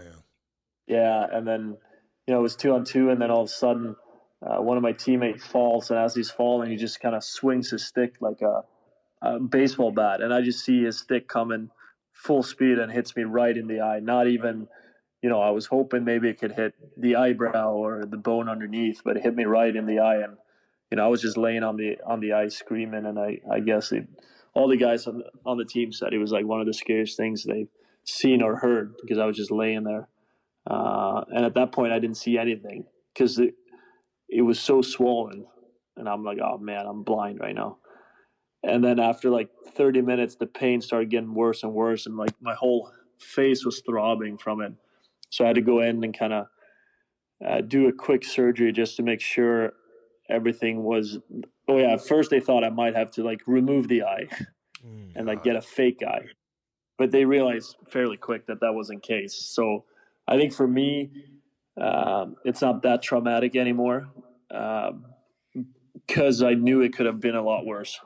So in that sense, I'm happy that now, the eye looks good, and I don't think about it that much. But it's still sensitive to light. I obviously don't have much vision in it, but I think you realize how much worse it could have gotten. But you also realize how many people have issues with their eyes, or living in way worse scenarios than I am. So I've always been a positive guy, and just keep trucking. Yeah, you got the right attitude. I mean, I've seen other guys go through that. Chris Pronger and Alan McInnes, come to mind.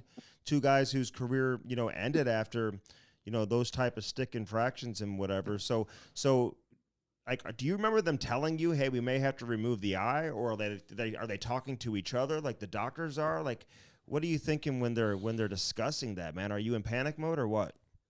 I think at the time the pain was it's the worst pain I've ever had. So I wasn't even, I don't even know I was there fully. It's kind of, I heard it the day after that the doctor was telling me that. And that's also one of the docs was saying, hey, you're never playing again, But at that point too, I was, the pain was so severe, so I wasn't even thinking about it. And then he told me again, like 3 or 4 days after, hey, you're probably never playing again. But I always thought, like, let's wait and see what happens here. At least I want to give it a shot and have a goal in mind at least. And I think that's why it felt easier once I figured out it didn't work and I retired because of the eye. It was easier to kind of live my life instead of it being, hey, you got injured the day after, you're never playing again. I think that would have been hard mentally. Harder mentally. How good were your teammates when you were going through that? And former teammates too, man. I mean, teammates from Pittsburgh and New York and whatever. Like, were they there for you? Like, I mean, showing like legit concern and helping you get through this whole situation you found yourself in? 100%. I think that's what's so special. And you guys obviously know it. The hockey community is awesome. Guys reached out. All the guys on the team would call me up or text me, drop stuff off at my house. And then players from other teams would call and text, even coaches and GMs. So I think all that stuff meant a lot. I had my parents, they were going to come visit me, and they landed without knowing I just had the eye injury. So the first thing they find out is that I'm at the hospital, and then they see me the day after with a face that looked pretty mangled. Oh my How's your God. vision now? Like, is it okay? Yeah. Is it hard driving? Yeah, the good thing is that my right eye is perfect, right? So it takes over a lot of the, it figures it out. My right eye does all the work. My left eye, since part of my retina got ruptured, I have a black spot in the middle of the eye. So if I would close my good eye and look at you, I wouldn't see your face, and then it'd be blurry around it. Good. I don't want you to see my face, just so you know. Exactly. Hey. So if you ever close my eye when I'm looking at you, you know why. I know, because I'm hideous. Oh my God. Hey, but you wore a visor, but you always kind of wore your visor a little bit tilted. Yeah. And I'm curious how you look at how you wore it, and if you would change that if you were to come back and play, and what you think about, NHL players in general.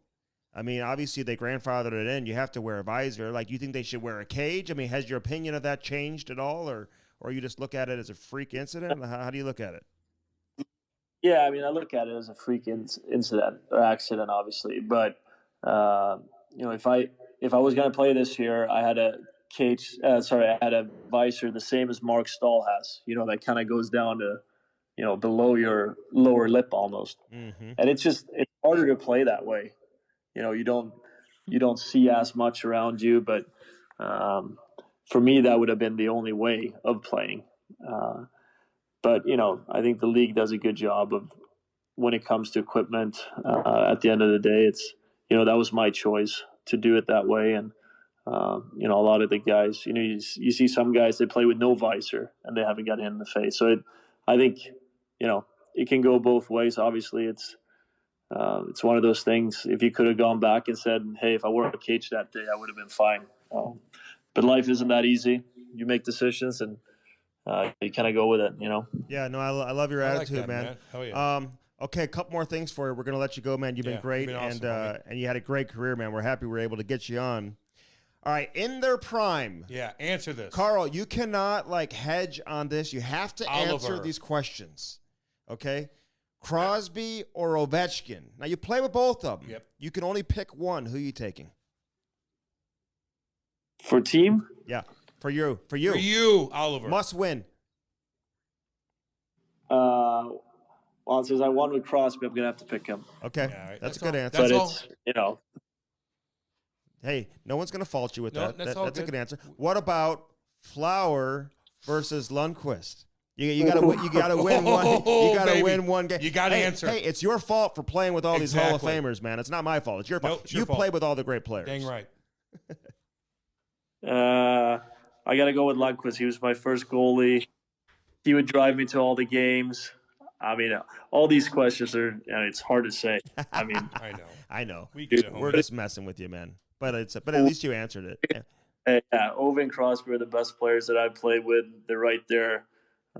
Two generational talents. I'm happy to play with both of them. It's sick. Same with Fleury and Hank. They've been great people, and just because Hank's a Swede, he'll get the nod. There it is, baby. I love it. I love it. Yeah. I love it. Hey, before we let you go, I gotta know, who is your great grandfather? I mean, he sounds like he's a big deal. This guy made millions back in the day from inventing things. What did he do? An engineer. What did he invent?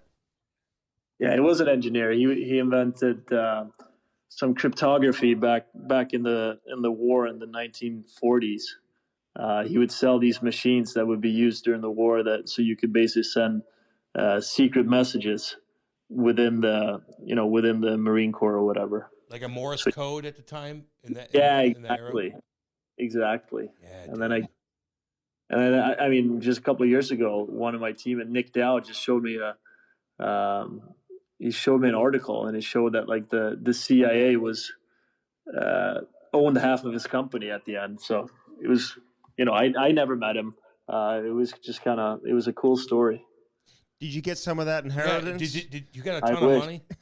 I wish. Oh, really? What happened? Was it on your mom or dad's I side? don't know.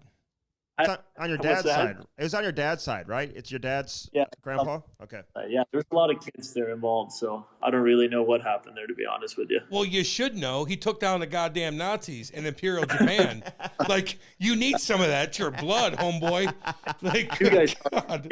You guys talk to the CIA, see what they got. Hey, I know we're going to make that happen for I got you, homie. Don't you worry about that. We're American through and through. We get That's it. right. Let's go. And your kids are American. You're damn right. So if your son ends up being a sick hockey player, he may have to play for USA, not Sweden. Yeah, baby. Just so you know, Just so Carl, you know. Yeah. He's gonna yeah, right. he's gonna have those options. He's gonna have those options. You're the man, dude. We appreciate you coming on. Take care of yourself. Do your thing. What do you want to do after hockey? Do you want to do anything? You want to coach? Yeah, because I was gonna say, listen, players like you, I know, who are great, two-way players. Yes. Really, really good in their own end. They make great coaches. They make damn good coaches, and they make a lot of money too. So, what do you want to do? You want to coach? What do you want to do? Actually, right now I'm doing a little bit of work for the Minnesota Wild in terms of a little scouting here in Europe. Might do a little player development. I spoke to Billy after the season, so I'm doing a little work there. Kind of dip my toes in different areas, see what I want to do, because I think it's hard to. Know exactly what I want to do, but I definitely want to stay involved. So that was a great opportunity for me that Billy gave me in terms of trying a little bit of everything. Hey, do you know these Blues first-round picks, by the way? Theo Lindstein and Otto Stenberg. Give us the report on these. Have you watched them play or no?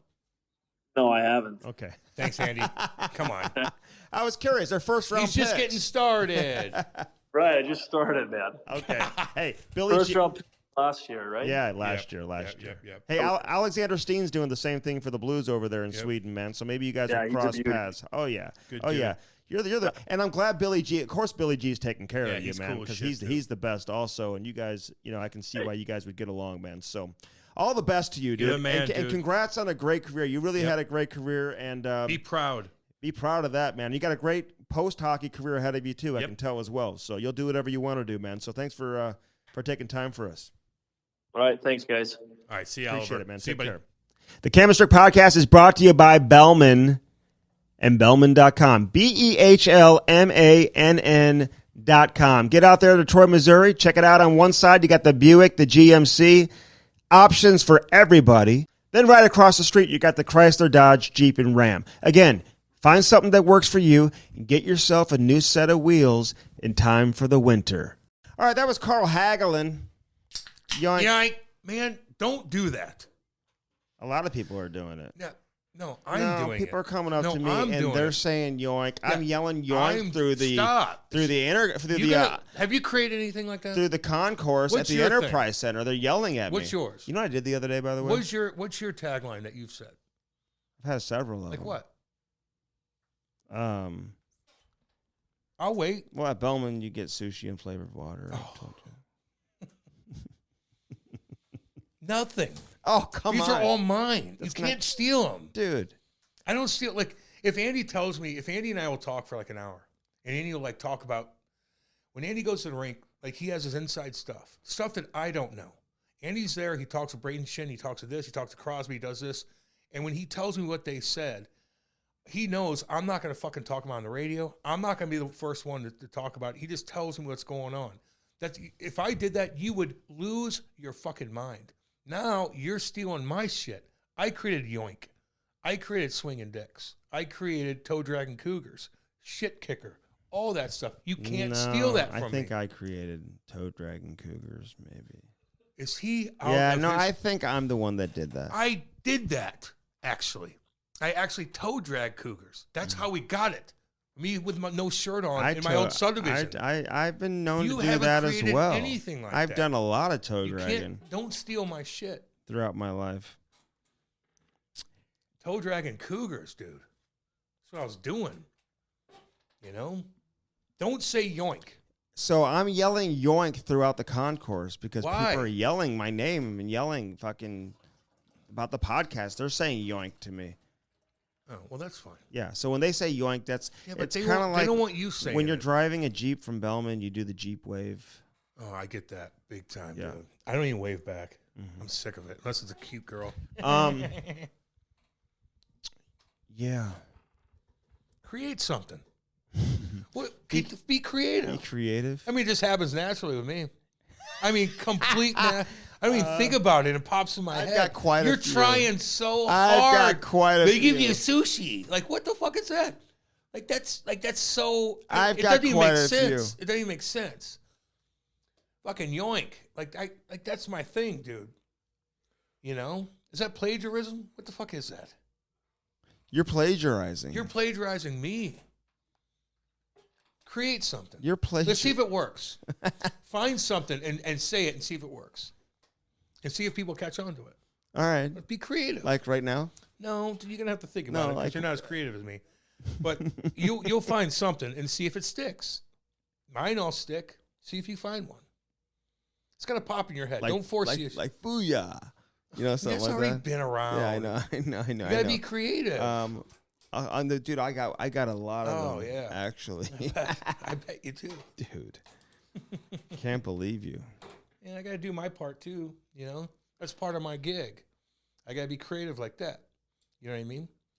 My brain works different than yours. Do you know that truck drivers don't follow the rules of the road What? the way What? they used to? Now you're chirping truck drivers now. Like what? What'd they do to you? A lot of them Andy? are listening What'd to they our do to you? podcast right now. What'd they do to you?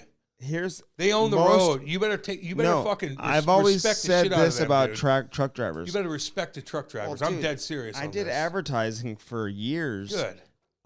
With a company that would train truck drivers, and I did a huge thing during COVID if you remember, where I was like supporting truck drivers and like getting people to appreciate truck drivers. I hope you were. Because they were the only ones that were getting our goods to us. You're damn that right. We They still are. At the grocery They stores. still are, And I know. But all I'm saying is don't drive in the slow lane in a 2-lane highway with a truck right next to you in the right lane, in the fast lane. And now we can't. Listen, there's reasons why pass. Listen to me. There's reason why truck drivers do this kind of stuff. Sometimes they know there's an accident ahead and they got to slow down traffic. Sometimes they know this is going on and they slow down traffic. Sometimes they hear from somebody else who's popped a tire over here. They got to slow down traffic. They got to clog things up. They rule the road.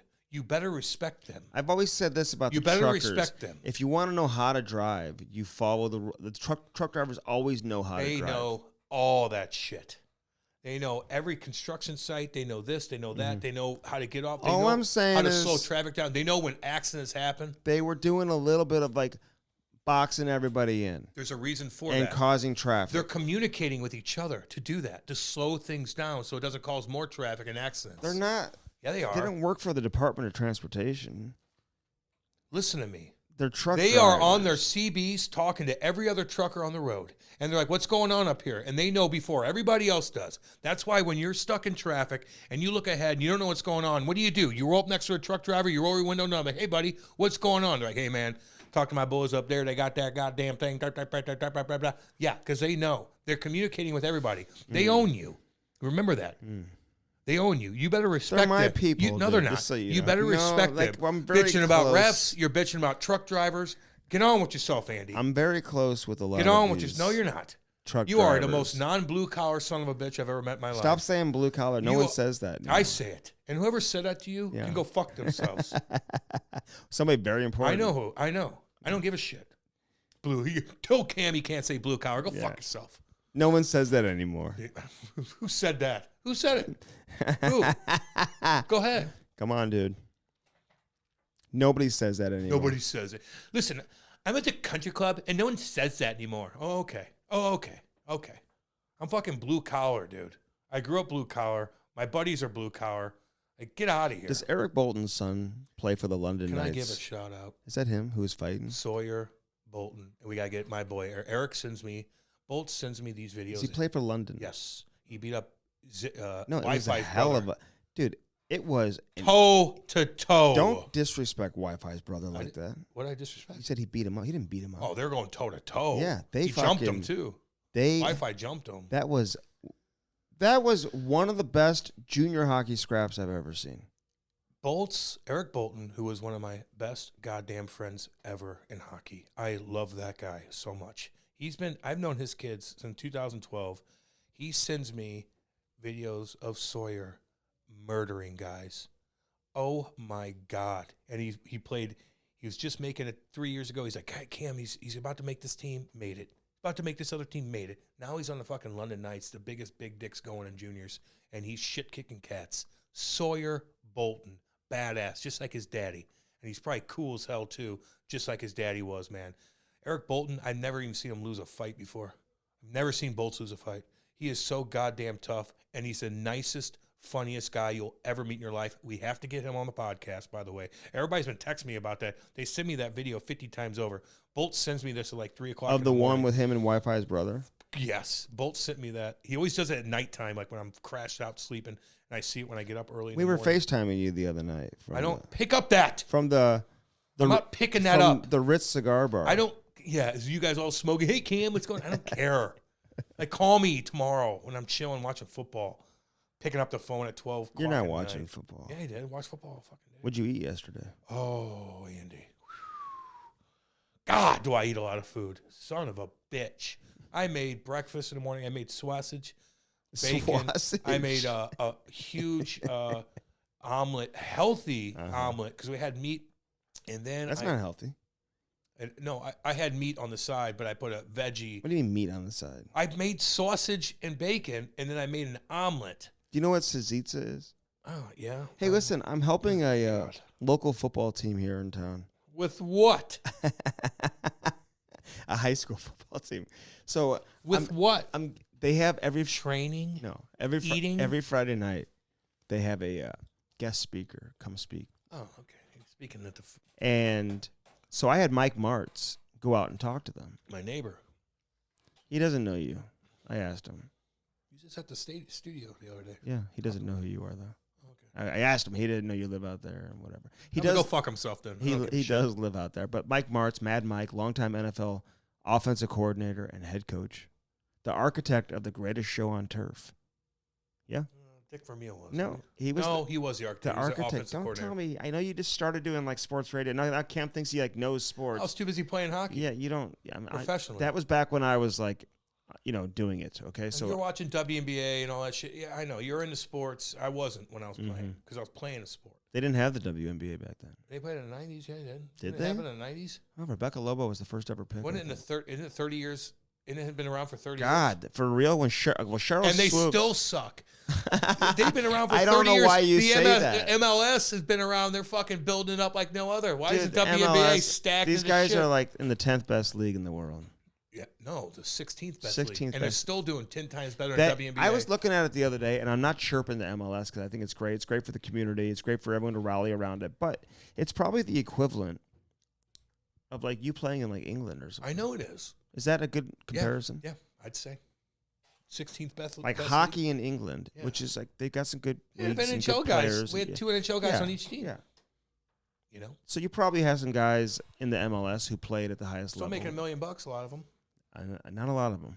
Some of them. Five guys on maybe each one team. or two guys. No, dude. Okay. Five guys on each team making $1 million in the MLS. Yep. Could be wrong about that. Yep. I mean, you are doing sports radio every day. Shit, for 3 hours, So dude. somebody may have told you that.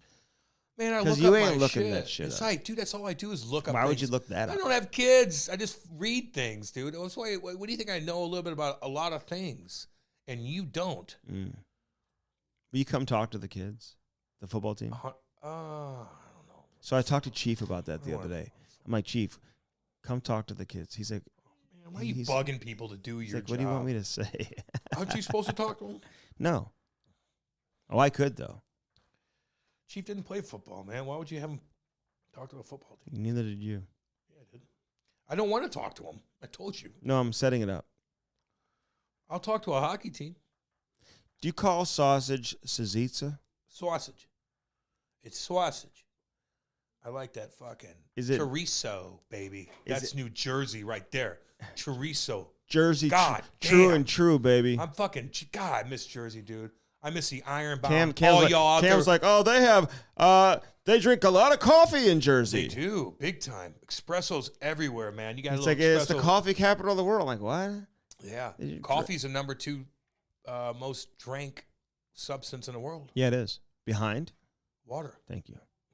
Andy, I said this we had an interview with somebody the other day, and I threw that stat out, and Andy's like, what's he talking about? And they're like, no, Andy.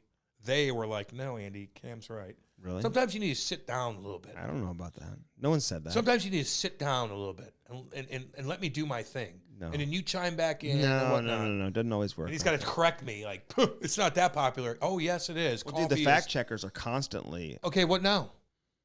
I'm waiting for them. Go ahead. We'll wait to see what. No, they, go ahead. We'll wait Let me to know. see what they come up with for this. Let me know. for Natalie this. Holloway, they going to correct me on that? Go ahead. Try to. See if I'm wrong on what I said about Natalie Holloway and Jorn Vandersloot, which you had no fucking clue about, What was obviously. the story about the Bahamas where you had that woman and her Here we husband go. was a football player at like an SEC school, Mm-hmm. Georgia maybe, Mm-hmm.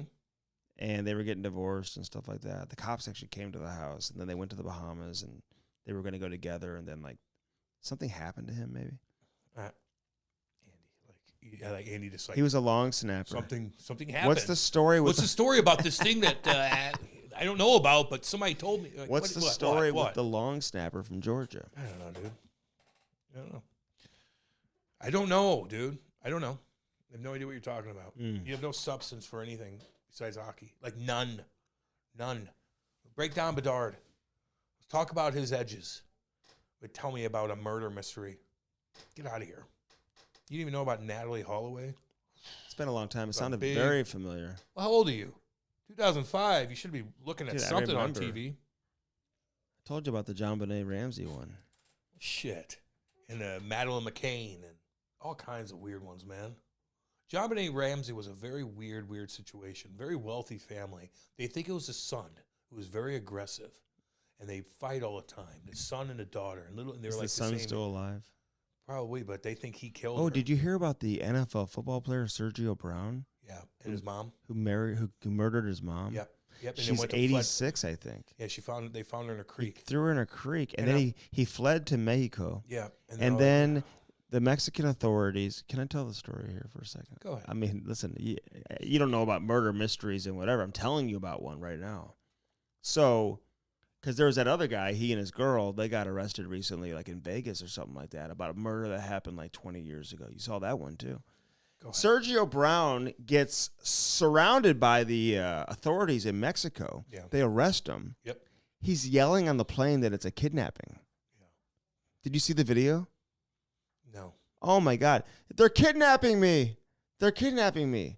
And he's like pushing and shoving with this. He's like on a commercial flight, dude. They're going to Tijuana. He's like, I'm from Chicago. I'm trying to go back to Chicago. So is he guilty? Did he really do it? He's in his 30s. He's not like a guy from like. And I thought he grew up poor. I thought he grew up without a daddy, but he didn't. His daddy actually was I think a pro football player or something. So he had, I don't know, but I mean, is that true or? Yeah. Like you can't just like not know the information. No, his dad was something, and so I just thought he grew up with no dad. And I'm like, fuck, you kill your mom who probably supported you like no other. Probably had to pay for all your shit, this, that, and the other. But so anytime you kill your mom, it's a bizarre situation, Andy, one way or the other.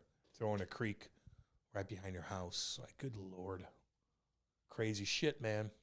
Crazy shit. What are you looking at? I'm looking at the situation. Go ahead. Read it. With Sergio What did it say? Brown. Where's his daddy? His daddy somebody? When relatives of Myrtle Jean Simmons Brown and Sergio Brown were unable to get a hold of either mother or son on September 15th, they called the cops. The next day around 2 p.m., Myrtle's body was found by a creek near the home she shared with Sergio in the Chicago suburb of Maywood. According to police who said at the time that they were unable to locate her son, cause of death was determined to be multiple injuries due to assault, the Cook County medical examiner confirmed. News and her case was ruled a homicide. It's sad, but hopeful time that we can all get through this together.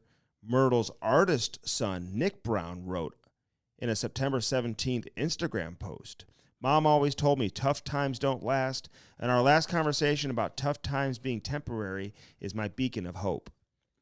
The painter thanked his 73-year-old mother for being strong, caring, diligent, fancy, and funny, for supporting his craft.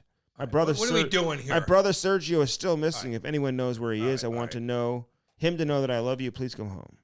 Okay. Several weeks later, Sergio was arrested on a warrant for first-degree murder in connection with their mother's death. The 35-year-old was taken into custody October 10th in San Diego, where he's currently awaiting extradition to Illinois to face murder charges, according to Maywood Police Department. Public records show his next court case is November 13th. Anyway, it's just a very shocking spiral for the NFL journeyman. Yeah, I know. Who was once known for his celebrity backflips. Kill your fucking mom. How's that? Who was once known for his celebrity backflips after Notre Dame victories during his college football days. I thought he went there. Anyway, whatever. I mean, CT could be a fucking big thing. It's interesting that I was hearing about this while I was at Notre Dame, actually, over the weekend. This has been going on for weeks, by the way. So you knew about that for weeks? Yeah, it's been going on for a while. He's yet to be formally charged. He may not have done it. I was going to say this to people. I wanted first off, I want a scary movie that has something to do with ghosts that I haven't seen yet. So all y'all out there. Oh, me too. I don't want slash gore bullshit. Mm-hmm. I've seen all those. I want a good story that has a creepy ghost element to it. Nothing just little subtle things that are like, what the fuck is this? A haunted house, perhaps? Just like a haunted area, whatever the case is. Some kind of slowed down ghost story that could be turned into a TV series or a movie. I just want to know what you guys are thinking. Message me all you want on all my Instagram or Twitter or whatnot. Okay, well, I'm just I'll curious. tell you right now. I'm not listening to you. There's a house. There's a haunted house that nobody's made it through alive. And if you do, they give you $20,000. I've heard of that. but not alive, dude. They just torture you enough. They torture they, you. Like, will grab your girl And and shit. they- I'm like, fuck that. What do they do? I'll do it for $20,000. You won't do shit. What do you mean? I would 100% do it. You won't do shit. I'm going. I'll go. They'll take you and fucking own you. You'll be hair braiding before you know it. What do you mean? $20,000. They'll be owning your life. Will they kill you? No, but they'll Is it legal what they're doing? I've heard about this. I don't know. Nobody's ever made it out. Well, that means they're like slapping you around or stuff or something. Like I don't. I'm going, dude. I'm ready to go. Please go. Will you come with me? No. Why? Because I'll end up hurting one of those guys and I'll get sued. Well, I'm sure that's happened too. Probably. I'm not into haunted houses like that, dude. You just asked for one. No, a haunted movie. I want something that has to do with I'm not going to it.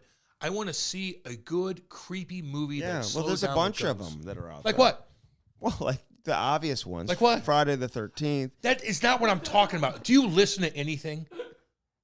I mean, do you? What do you mean? I just said I don't want a slasher movie. I want something different. I want a ghost movie. Oh, God damn. There's ghost Like movies. The Changeling. It's in the 70s. Oh, it's shit. horrifically scary. Well, here's but there's one. no blood or... Yeah, the Komodo dragon. It ate a baby deer. Every time I bring something up, Andy has to steal it. Like, look, Komodo dragons. I know. I'm the one that brought that up to you. You're acting like, look, here's a Komodo. I know about it. You had no idea about Komodo dragons until I brought it up. I did not know about Komodo I know dragons. you didn't. Well, now I'm you really didn't know into about them. anything until I brought it up. Now I'm really into them. Good God. Anything about Carl Hagelin? I like that kid, man. He did chirp Sweden a little bit. He did? Kind of. No, he didn't want to chirp Sweden. You were trying to chirp Sweden. No, I said Sweden did great with the lockdowns and COVID. Yes, during but COVID. he said there's been some crime there. I know there has. Well, they're letting people in. What kind of people? Migrants. Really? Yeah. And they're creating the crime? What do you think? Okay. What do you think? Well, what do you think? I'm thinking what I think. You know what I mean? Yeah. You know what I mean? Well, no, I'm just saying. You know what? I just said what I think. You just let a bunch of people that Is that what don't assimilate Is that to what's your happening? country. Is that what's happening here? Yeah, I mean, like you let in people that are from a Muslim country that don't know how to react to women, and they get touchy. Did you see like those whatnot. women? They were getting like beat. Muslim women. They put like drapes over Oh, them. Andy, they get tortured, dude. That's why like all these people are like, Who's we're filming for that? Palestine. LGBTQs for Palestine. Oh, really? Oh, you are? LGBTQ plus? You're for Palestine? Okay, go there. See how they treat you. Go ahead. Oh, you're gonna go and celebrate and protest with Palestine? Are you kidding me? Is that what's happening? Are you kidding me? Is that what's happening? Yes. LGBTQ is like, we're pro-Palestine. Plus. Like, what? Go there. See how they treat you. They'll throw you right off a fucking See building. how it goes. You're not allowed to be in there, homeboy. Okay. Oh, all you women out there? Yeah, go to Palestine. See how they treat you. Yeah. Go ahead. No big deal. Go ahead. Is that what you do? Yeah, don't steal that either. God, there's a lot of things that you steal. I can only imagine what you do when I'm not around. He probably says yoink to everybody at the game. He's fucking. Oh, listen, the other day. I can only imagine. Did you swinging, see- and he's swinging dicks in here, and everybody laughs. You're like, yeah, that's me. God damn Hey, it, man. The other day. I need to start going to games now because you're stealing all my shit. The other day at the game, I'm sitting on the glass, for work, and I looked down. I didn't see the puck go through the netting and came right down. Okay, so it almost hit me in the head. I was almost concussed. Here we go. Almost had had to go get staples in my head. Everybody's like, And the whole crowd was like, God, oh yeah. Andy. So I pick up the puck, dude. Like thousands of people are yelling for the They're puck. like, Andy. No, they went. Are Did you women see going this, crazy? Brody? You were at the game. Did you see me do Oh, this? yeah, I bet. Brody, you didn't see that? I can't believe So it. like he wasn't sitting in You that didn't section. see that? Wow. So That's a weird. lot of people did. I was getting messages from a number of people. Millions of people. So everyone's screaming for the puck, but I said I'm giving it to a kid. Mm-hmm. So I went up several steps up the rows to find a kid, and I gave the puck to the kid, and then get like a standing ovation for it. That's just like Jesus Christ. Like heroic. It was like a heroic Yeah. moment. Yeah, you are. You're Hero. You are heroic. Yeah. Well, should I have given it to like a man? No. A kid only, right? Yeah, just give it to a kid. Give it to the kid. Any more to this story? I think anything else happened? I think a lot of adults are upset. Is that the end of the story? I think a lot of adults are upset about it. Is that the end of the story? Unfortunately. It is unfortunate for the listeners. It's all good, man. Just don't like throw a puck in the stands and like the kid's not looking. He fucking pelted. Oh my God! I know. Knock her tooth out. Yeah. All right. So Carl Hagelin, man, thanks for joining us. We appreciate it. We hopefully this will be our last episode that is non-video. I know. You're gonna be seeing a lot of us, guys and girls. Oh my God. We love all you. You think it's uncomfortable for people to see us after all these No, I think they years want to. of not seeing us? I think they want to see us, and they want us to engage to the camera and like point at them and stuff. Like I would want that. First Form and firstform.com, Cam. What's our link? Firstform.com/Cam and Strick. Use our link even to browse. Everyone go there today. Just Please go there. Thank you. Click on it. It helps us out, guys. Seriously. Will you click on the link? Just go there. All you guys, even if like sometimes just go on there and check it out. Just go click the link. And you gotta put /Cam and Strick. It helps us when you totally click the link. Does. Yes. You know how it goes, guys. You know the business. All y'all just listen. Like and if you care about the pod, just go there and go to the link and just look around. Buy something. Even if you don't buy something. Yeah, just check it out. Yeah. You might not like it. But we want you to buy something. I think you will. I think you will too. Damn right you will. 8887. No. Firstform.com/Cam and Strick. There it is. That's it. That's all you need to know. Illinois Recovery Center is the 888-743-0971. And listen, I want people to know, don't listen to Cam. Like, if I want you to reach out to Cam. Don't listen because Cam. About what? No. Hold on. Because Cam can 1,000% help you. He will be there for you. He will listen to you. He will point you in the right direction. He will talk to you. But I don't want you to think that you can't reach out to me and that I won't get you in touch with the right person and point you in the right direction. Yeah, Chrissy? Yeah. Why do they need to go to you to ask for Chrissy? Because I'm going to respond to them way quicker than you will, probably. Yeah, because you don't have as many coming in like I do, I guess. I don't know. I'll get right to them.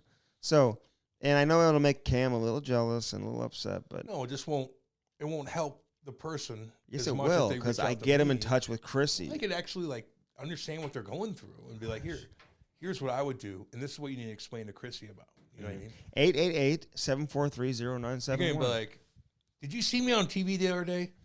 Listen, Andy, I'm withdrawing so bad. Like, oh, God, I'm shaking. That's fine. But did you see me whenever I was breaking down this thing on Fox Sports? They're like, no, I'm dying here. 888-743-0971. You can email them info@IllinoisRecoveryCenter.com. My Instagram is @RealStrickNasty. You can always Instagram at Cam and Strick as well. Or my Twitter is @Andy Strickland if you want to send me a direct message there. Yeah, all my stuff's up there too. Cam Jansen 25. Yeah. With and everything. My cameos are open too. Yeah, mine too. Yeah. You know. If you want to cameo me, you're more than welcome. Tesson Roofing, like baby. TessonRoofing.com. Brett Tesson. Here to take your roof to the next level with that Nano Shield. Ask about it. Get it today. He's the preferred retailer of Nano Shield. One of the best in the business. You won't find a better one anywhere in the country. And all the big dog insurance companies, they turn to one roofer here in town. And that is Tesson Roofing. Damn right. See him everywhere. Brett Tesson, TessonRoofing.com. Sparks and Sparks.com, SPARX. Don't let Seth ruin your skates, Cam. When you go to Seth, what happens? Just explain it. You don't have to go on a big diatribe about it. Your cat might die. But oh, my God. How's your cat doing? I don't know. She's still alive and everything? Yeah, but fuck, man. She's not doing good. How old is she? 16. And we don't even know. Because baby boo-boo. You got the cat 16 years ago. Yeah. She was in a shoebox. We saved her. Yeah, I got a dog out of a box one time from a grocery store. Little boo-boo. She's pooping in the house, which is not good. She's disoriented, but I love that precious little kitty. She puts a smile on my face every gosh dang day. Little baby boo-boo. I love you so much. I do. Makes me sad as fuck. Oh, I'm going to be a fucking mess when that happens. God almighty. I love my animals so much. I do. Yeah, I'm a big pussy. I don't care. You know? Mm-hmm. My little baby boo-boo's been there when I was in hell. Coming out of fucking hardcore shit. That little kitty was always by me. Always. Okay. Chirp me all you fucking want. I'm not chirping. You could chirp me all you fucking want. Who's chirping, dude? You could chirp me all. I know your attitude you're having. Reading something. That's my baby little boo-boo. Yeah, we love Boo-Boo. I know. And Boo-Boo's going to be okay. She'll be okay. And you know, if she's not, I got to deal with it, you know. You just got to deal with it. Cam, you know I'll be here for you too. No, you won't. I'll call Andy horrifically sad. I'm like, God, da-da-da. And then he won't say anything for like 5 minutes because you'll hear click, click, click, click, click, click, click because he's texting somebody else. And you're like, what? Yeah, you're fine. Cam, it's very disheartening that you Well, that's say what that. you do. So Seth is killing cats, is what you're trying to say. But if you use Sparks and you have your own sharpener, you don't have to worry about that. You can avoid Seth at all costs. Use our promo code Cam and Strick. Look at the new machine. Look at the old machine. Free delivery. Now's a great time to do it, man. The season's getting going. Just get one. So let's go. Simplifies your life. Let's go. You're a hockey mom or dad. What's one of them. What's the reason for not getting one? Huh? I know. You know what I'm saying? Like, give me a reason why you wouldn't get one. I don't know. You don't have. No, I want to go out of my way to have Seth do it. Oh, God. So my kid could toe pick and fuck his AC joint up when he falls into the boards. No, don't do that. Oh, my God. Just do it yourself. Yeah, you bring it on tournaments too, and now you're saving the day. So there's always some kid. It's usually the best player that loses his edge because he's working too much. Right. And then he's out for fucking 15 minutes. That's half the game. Half the game. All right, so do that and do that today. Get a Sparks. Bellman at Bellman.com. I just drove the Wagoneer, man. I'm all about that Wagoneer. Awesome. You float in that damn thing. I literally floated. I know. They're nice. Really nice. It was a white one. Yeah, that's nice. Kind of like an off-white. Yeah. Kind of like my truck. A little bit. Yep. Yes. It's an awesome color, dude. Yeah. Beige kind of thing. Check that out. Chrysler Dodge Jeep Ram on one side of the street, located where? Troy. On the other side, it's a Buick and GMC. At Bellman, you get no... Swinging dicks. That's very important. Andy created that. Yeah. They'll hook you up with a lot of What? amenities. What? Sushi and You're flavored trying water, to find maybe. something. You're just trying to find You know something. they'll give you sushi. You got to be creative, though. No. Like you do. Hey. Like, swinging dicks makes sense. Have you ever been to a car dealership out yonder? Yeah, that's and what you they have that have big there. old fucking dude Yeah. swinging his dick. You've never up here. Yeah, that's true. yeah, But you say that a car dealership has sushi. Yeah. It doesn't fit. But it's true, though. But And flavored water. is it though? Our best customer service ever. So they have sushi there. That's a stupid thing to say. From what I understand. Get creative, Andy. Because if you do, then we'll roll with it. Okay. If you find something, we'll roll with it. All right, go to Bellman Jesus and Bellman today. Christ. Shout out to Danny Boy. Danny, what up? And homie? Kenny. And Dale. Goddamn, again, boy. Again, all our Instagrams and Twitter and TikTok and all that Facebook, man. shit. Follow all the cameras. All We that got so much shit going. By the way, we've got some new social media people up and running. They're doing an unbelievable job right now. Yeah, Cam. they are doing a damn good job. Jason gave me the names. I got to welcome them. Can we give to him the a team. shout out, please? Yeah, I got to welcome them to the team and give them God, a did shout Jason give them like they're moving into the CIA or something? Jason is still doing background checks. Like recruiting into. He did a hell of a job, though. I'll tell you that. Yeah, Jason. Dude, we appreciate Amos is our guy. that. Amos, what's up? Dude, he's like doing shit every night. Amos, you the man, dude. And I thought it get a was hold of Brody. me. I thought Brody like got a second wind. I was gonna say, I'm like, damn, Brody's been social media like crazy, but it's Amos. Amos, get a hold of me guy's too. a I need to talk. machine. I want to talk to you, man. Huh? Amos. Amos? Well, we gotta find out. Give me a Hey, give call me a shout. me, Amos. And why do you always like do that when I say call me? Well, no, reach out to both. I of want us. to talk to him. Reach out to us. Who dude. else we got? Who's the other one? Steven is he's a big picture guy, man. He's doing a lot of great things as well. So Get a hold of me. I want to talk to you guys, Yeah. man. I want to. So Amos, it's Amos. I'm like, it's Amos. Amos. And Brody's like, no, it's Amos. Is it Amos? It's a cool name, man. I always thought it was Amos. I just don't want those guys to do work. I want to talk to them. Yeah. And say hey, Amos. and I just, know. You're doing a hell of a job, man. So everybody Yeah. follow us. We love you guys. And hope you enjoyed Carl Hagelin. We love all y'all. And out hope you there. enjoyed seeing us. Amos? Yeah, Amos. Yeah. Amos. What's up, Amos. homie? I was right.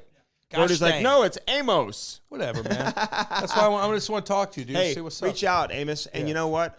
You'll be seeing a lot more of us coming up very, very soon. If you want to watch last week's episode, it's still available on YouTube. Let us know what you think in the comments I look section. fat. Send us some messages. Cam did not look good in that Your video. head looked tiny. Dude, the headphones are way too big. You look like Beetlejuice. We need some different headphones. Anyway, hope all y'all are having Love all you guys. a Be great cool. beginning to your week. We love you guys. And we'll talk soon. See you, dudes. Message me if you need anything. Me too. Thank you. Bye. Yoink. God damn it.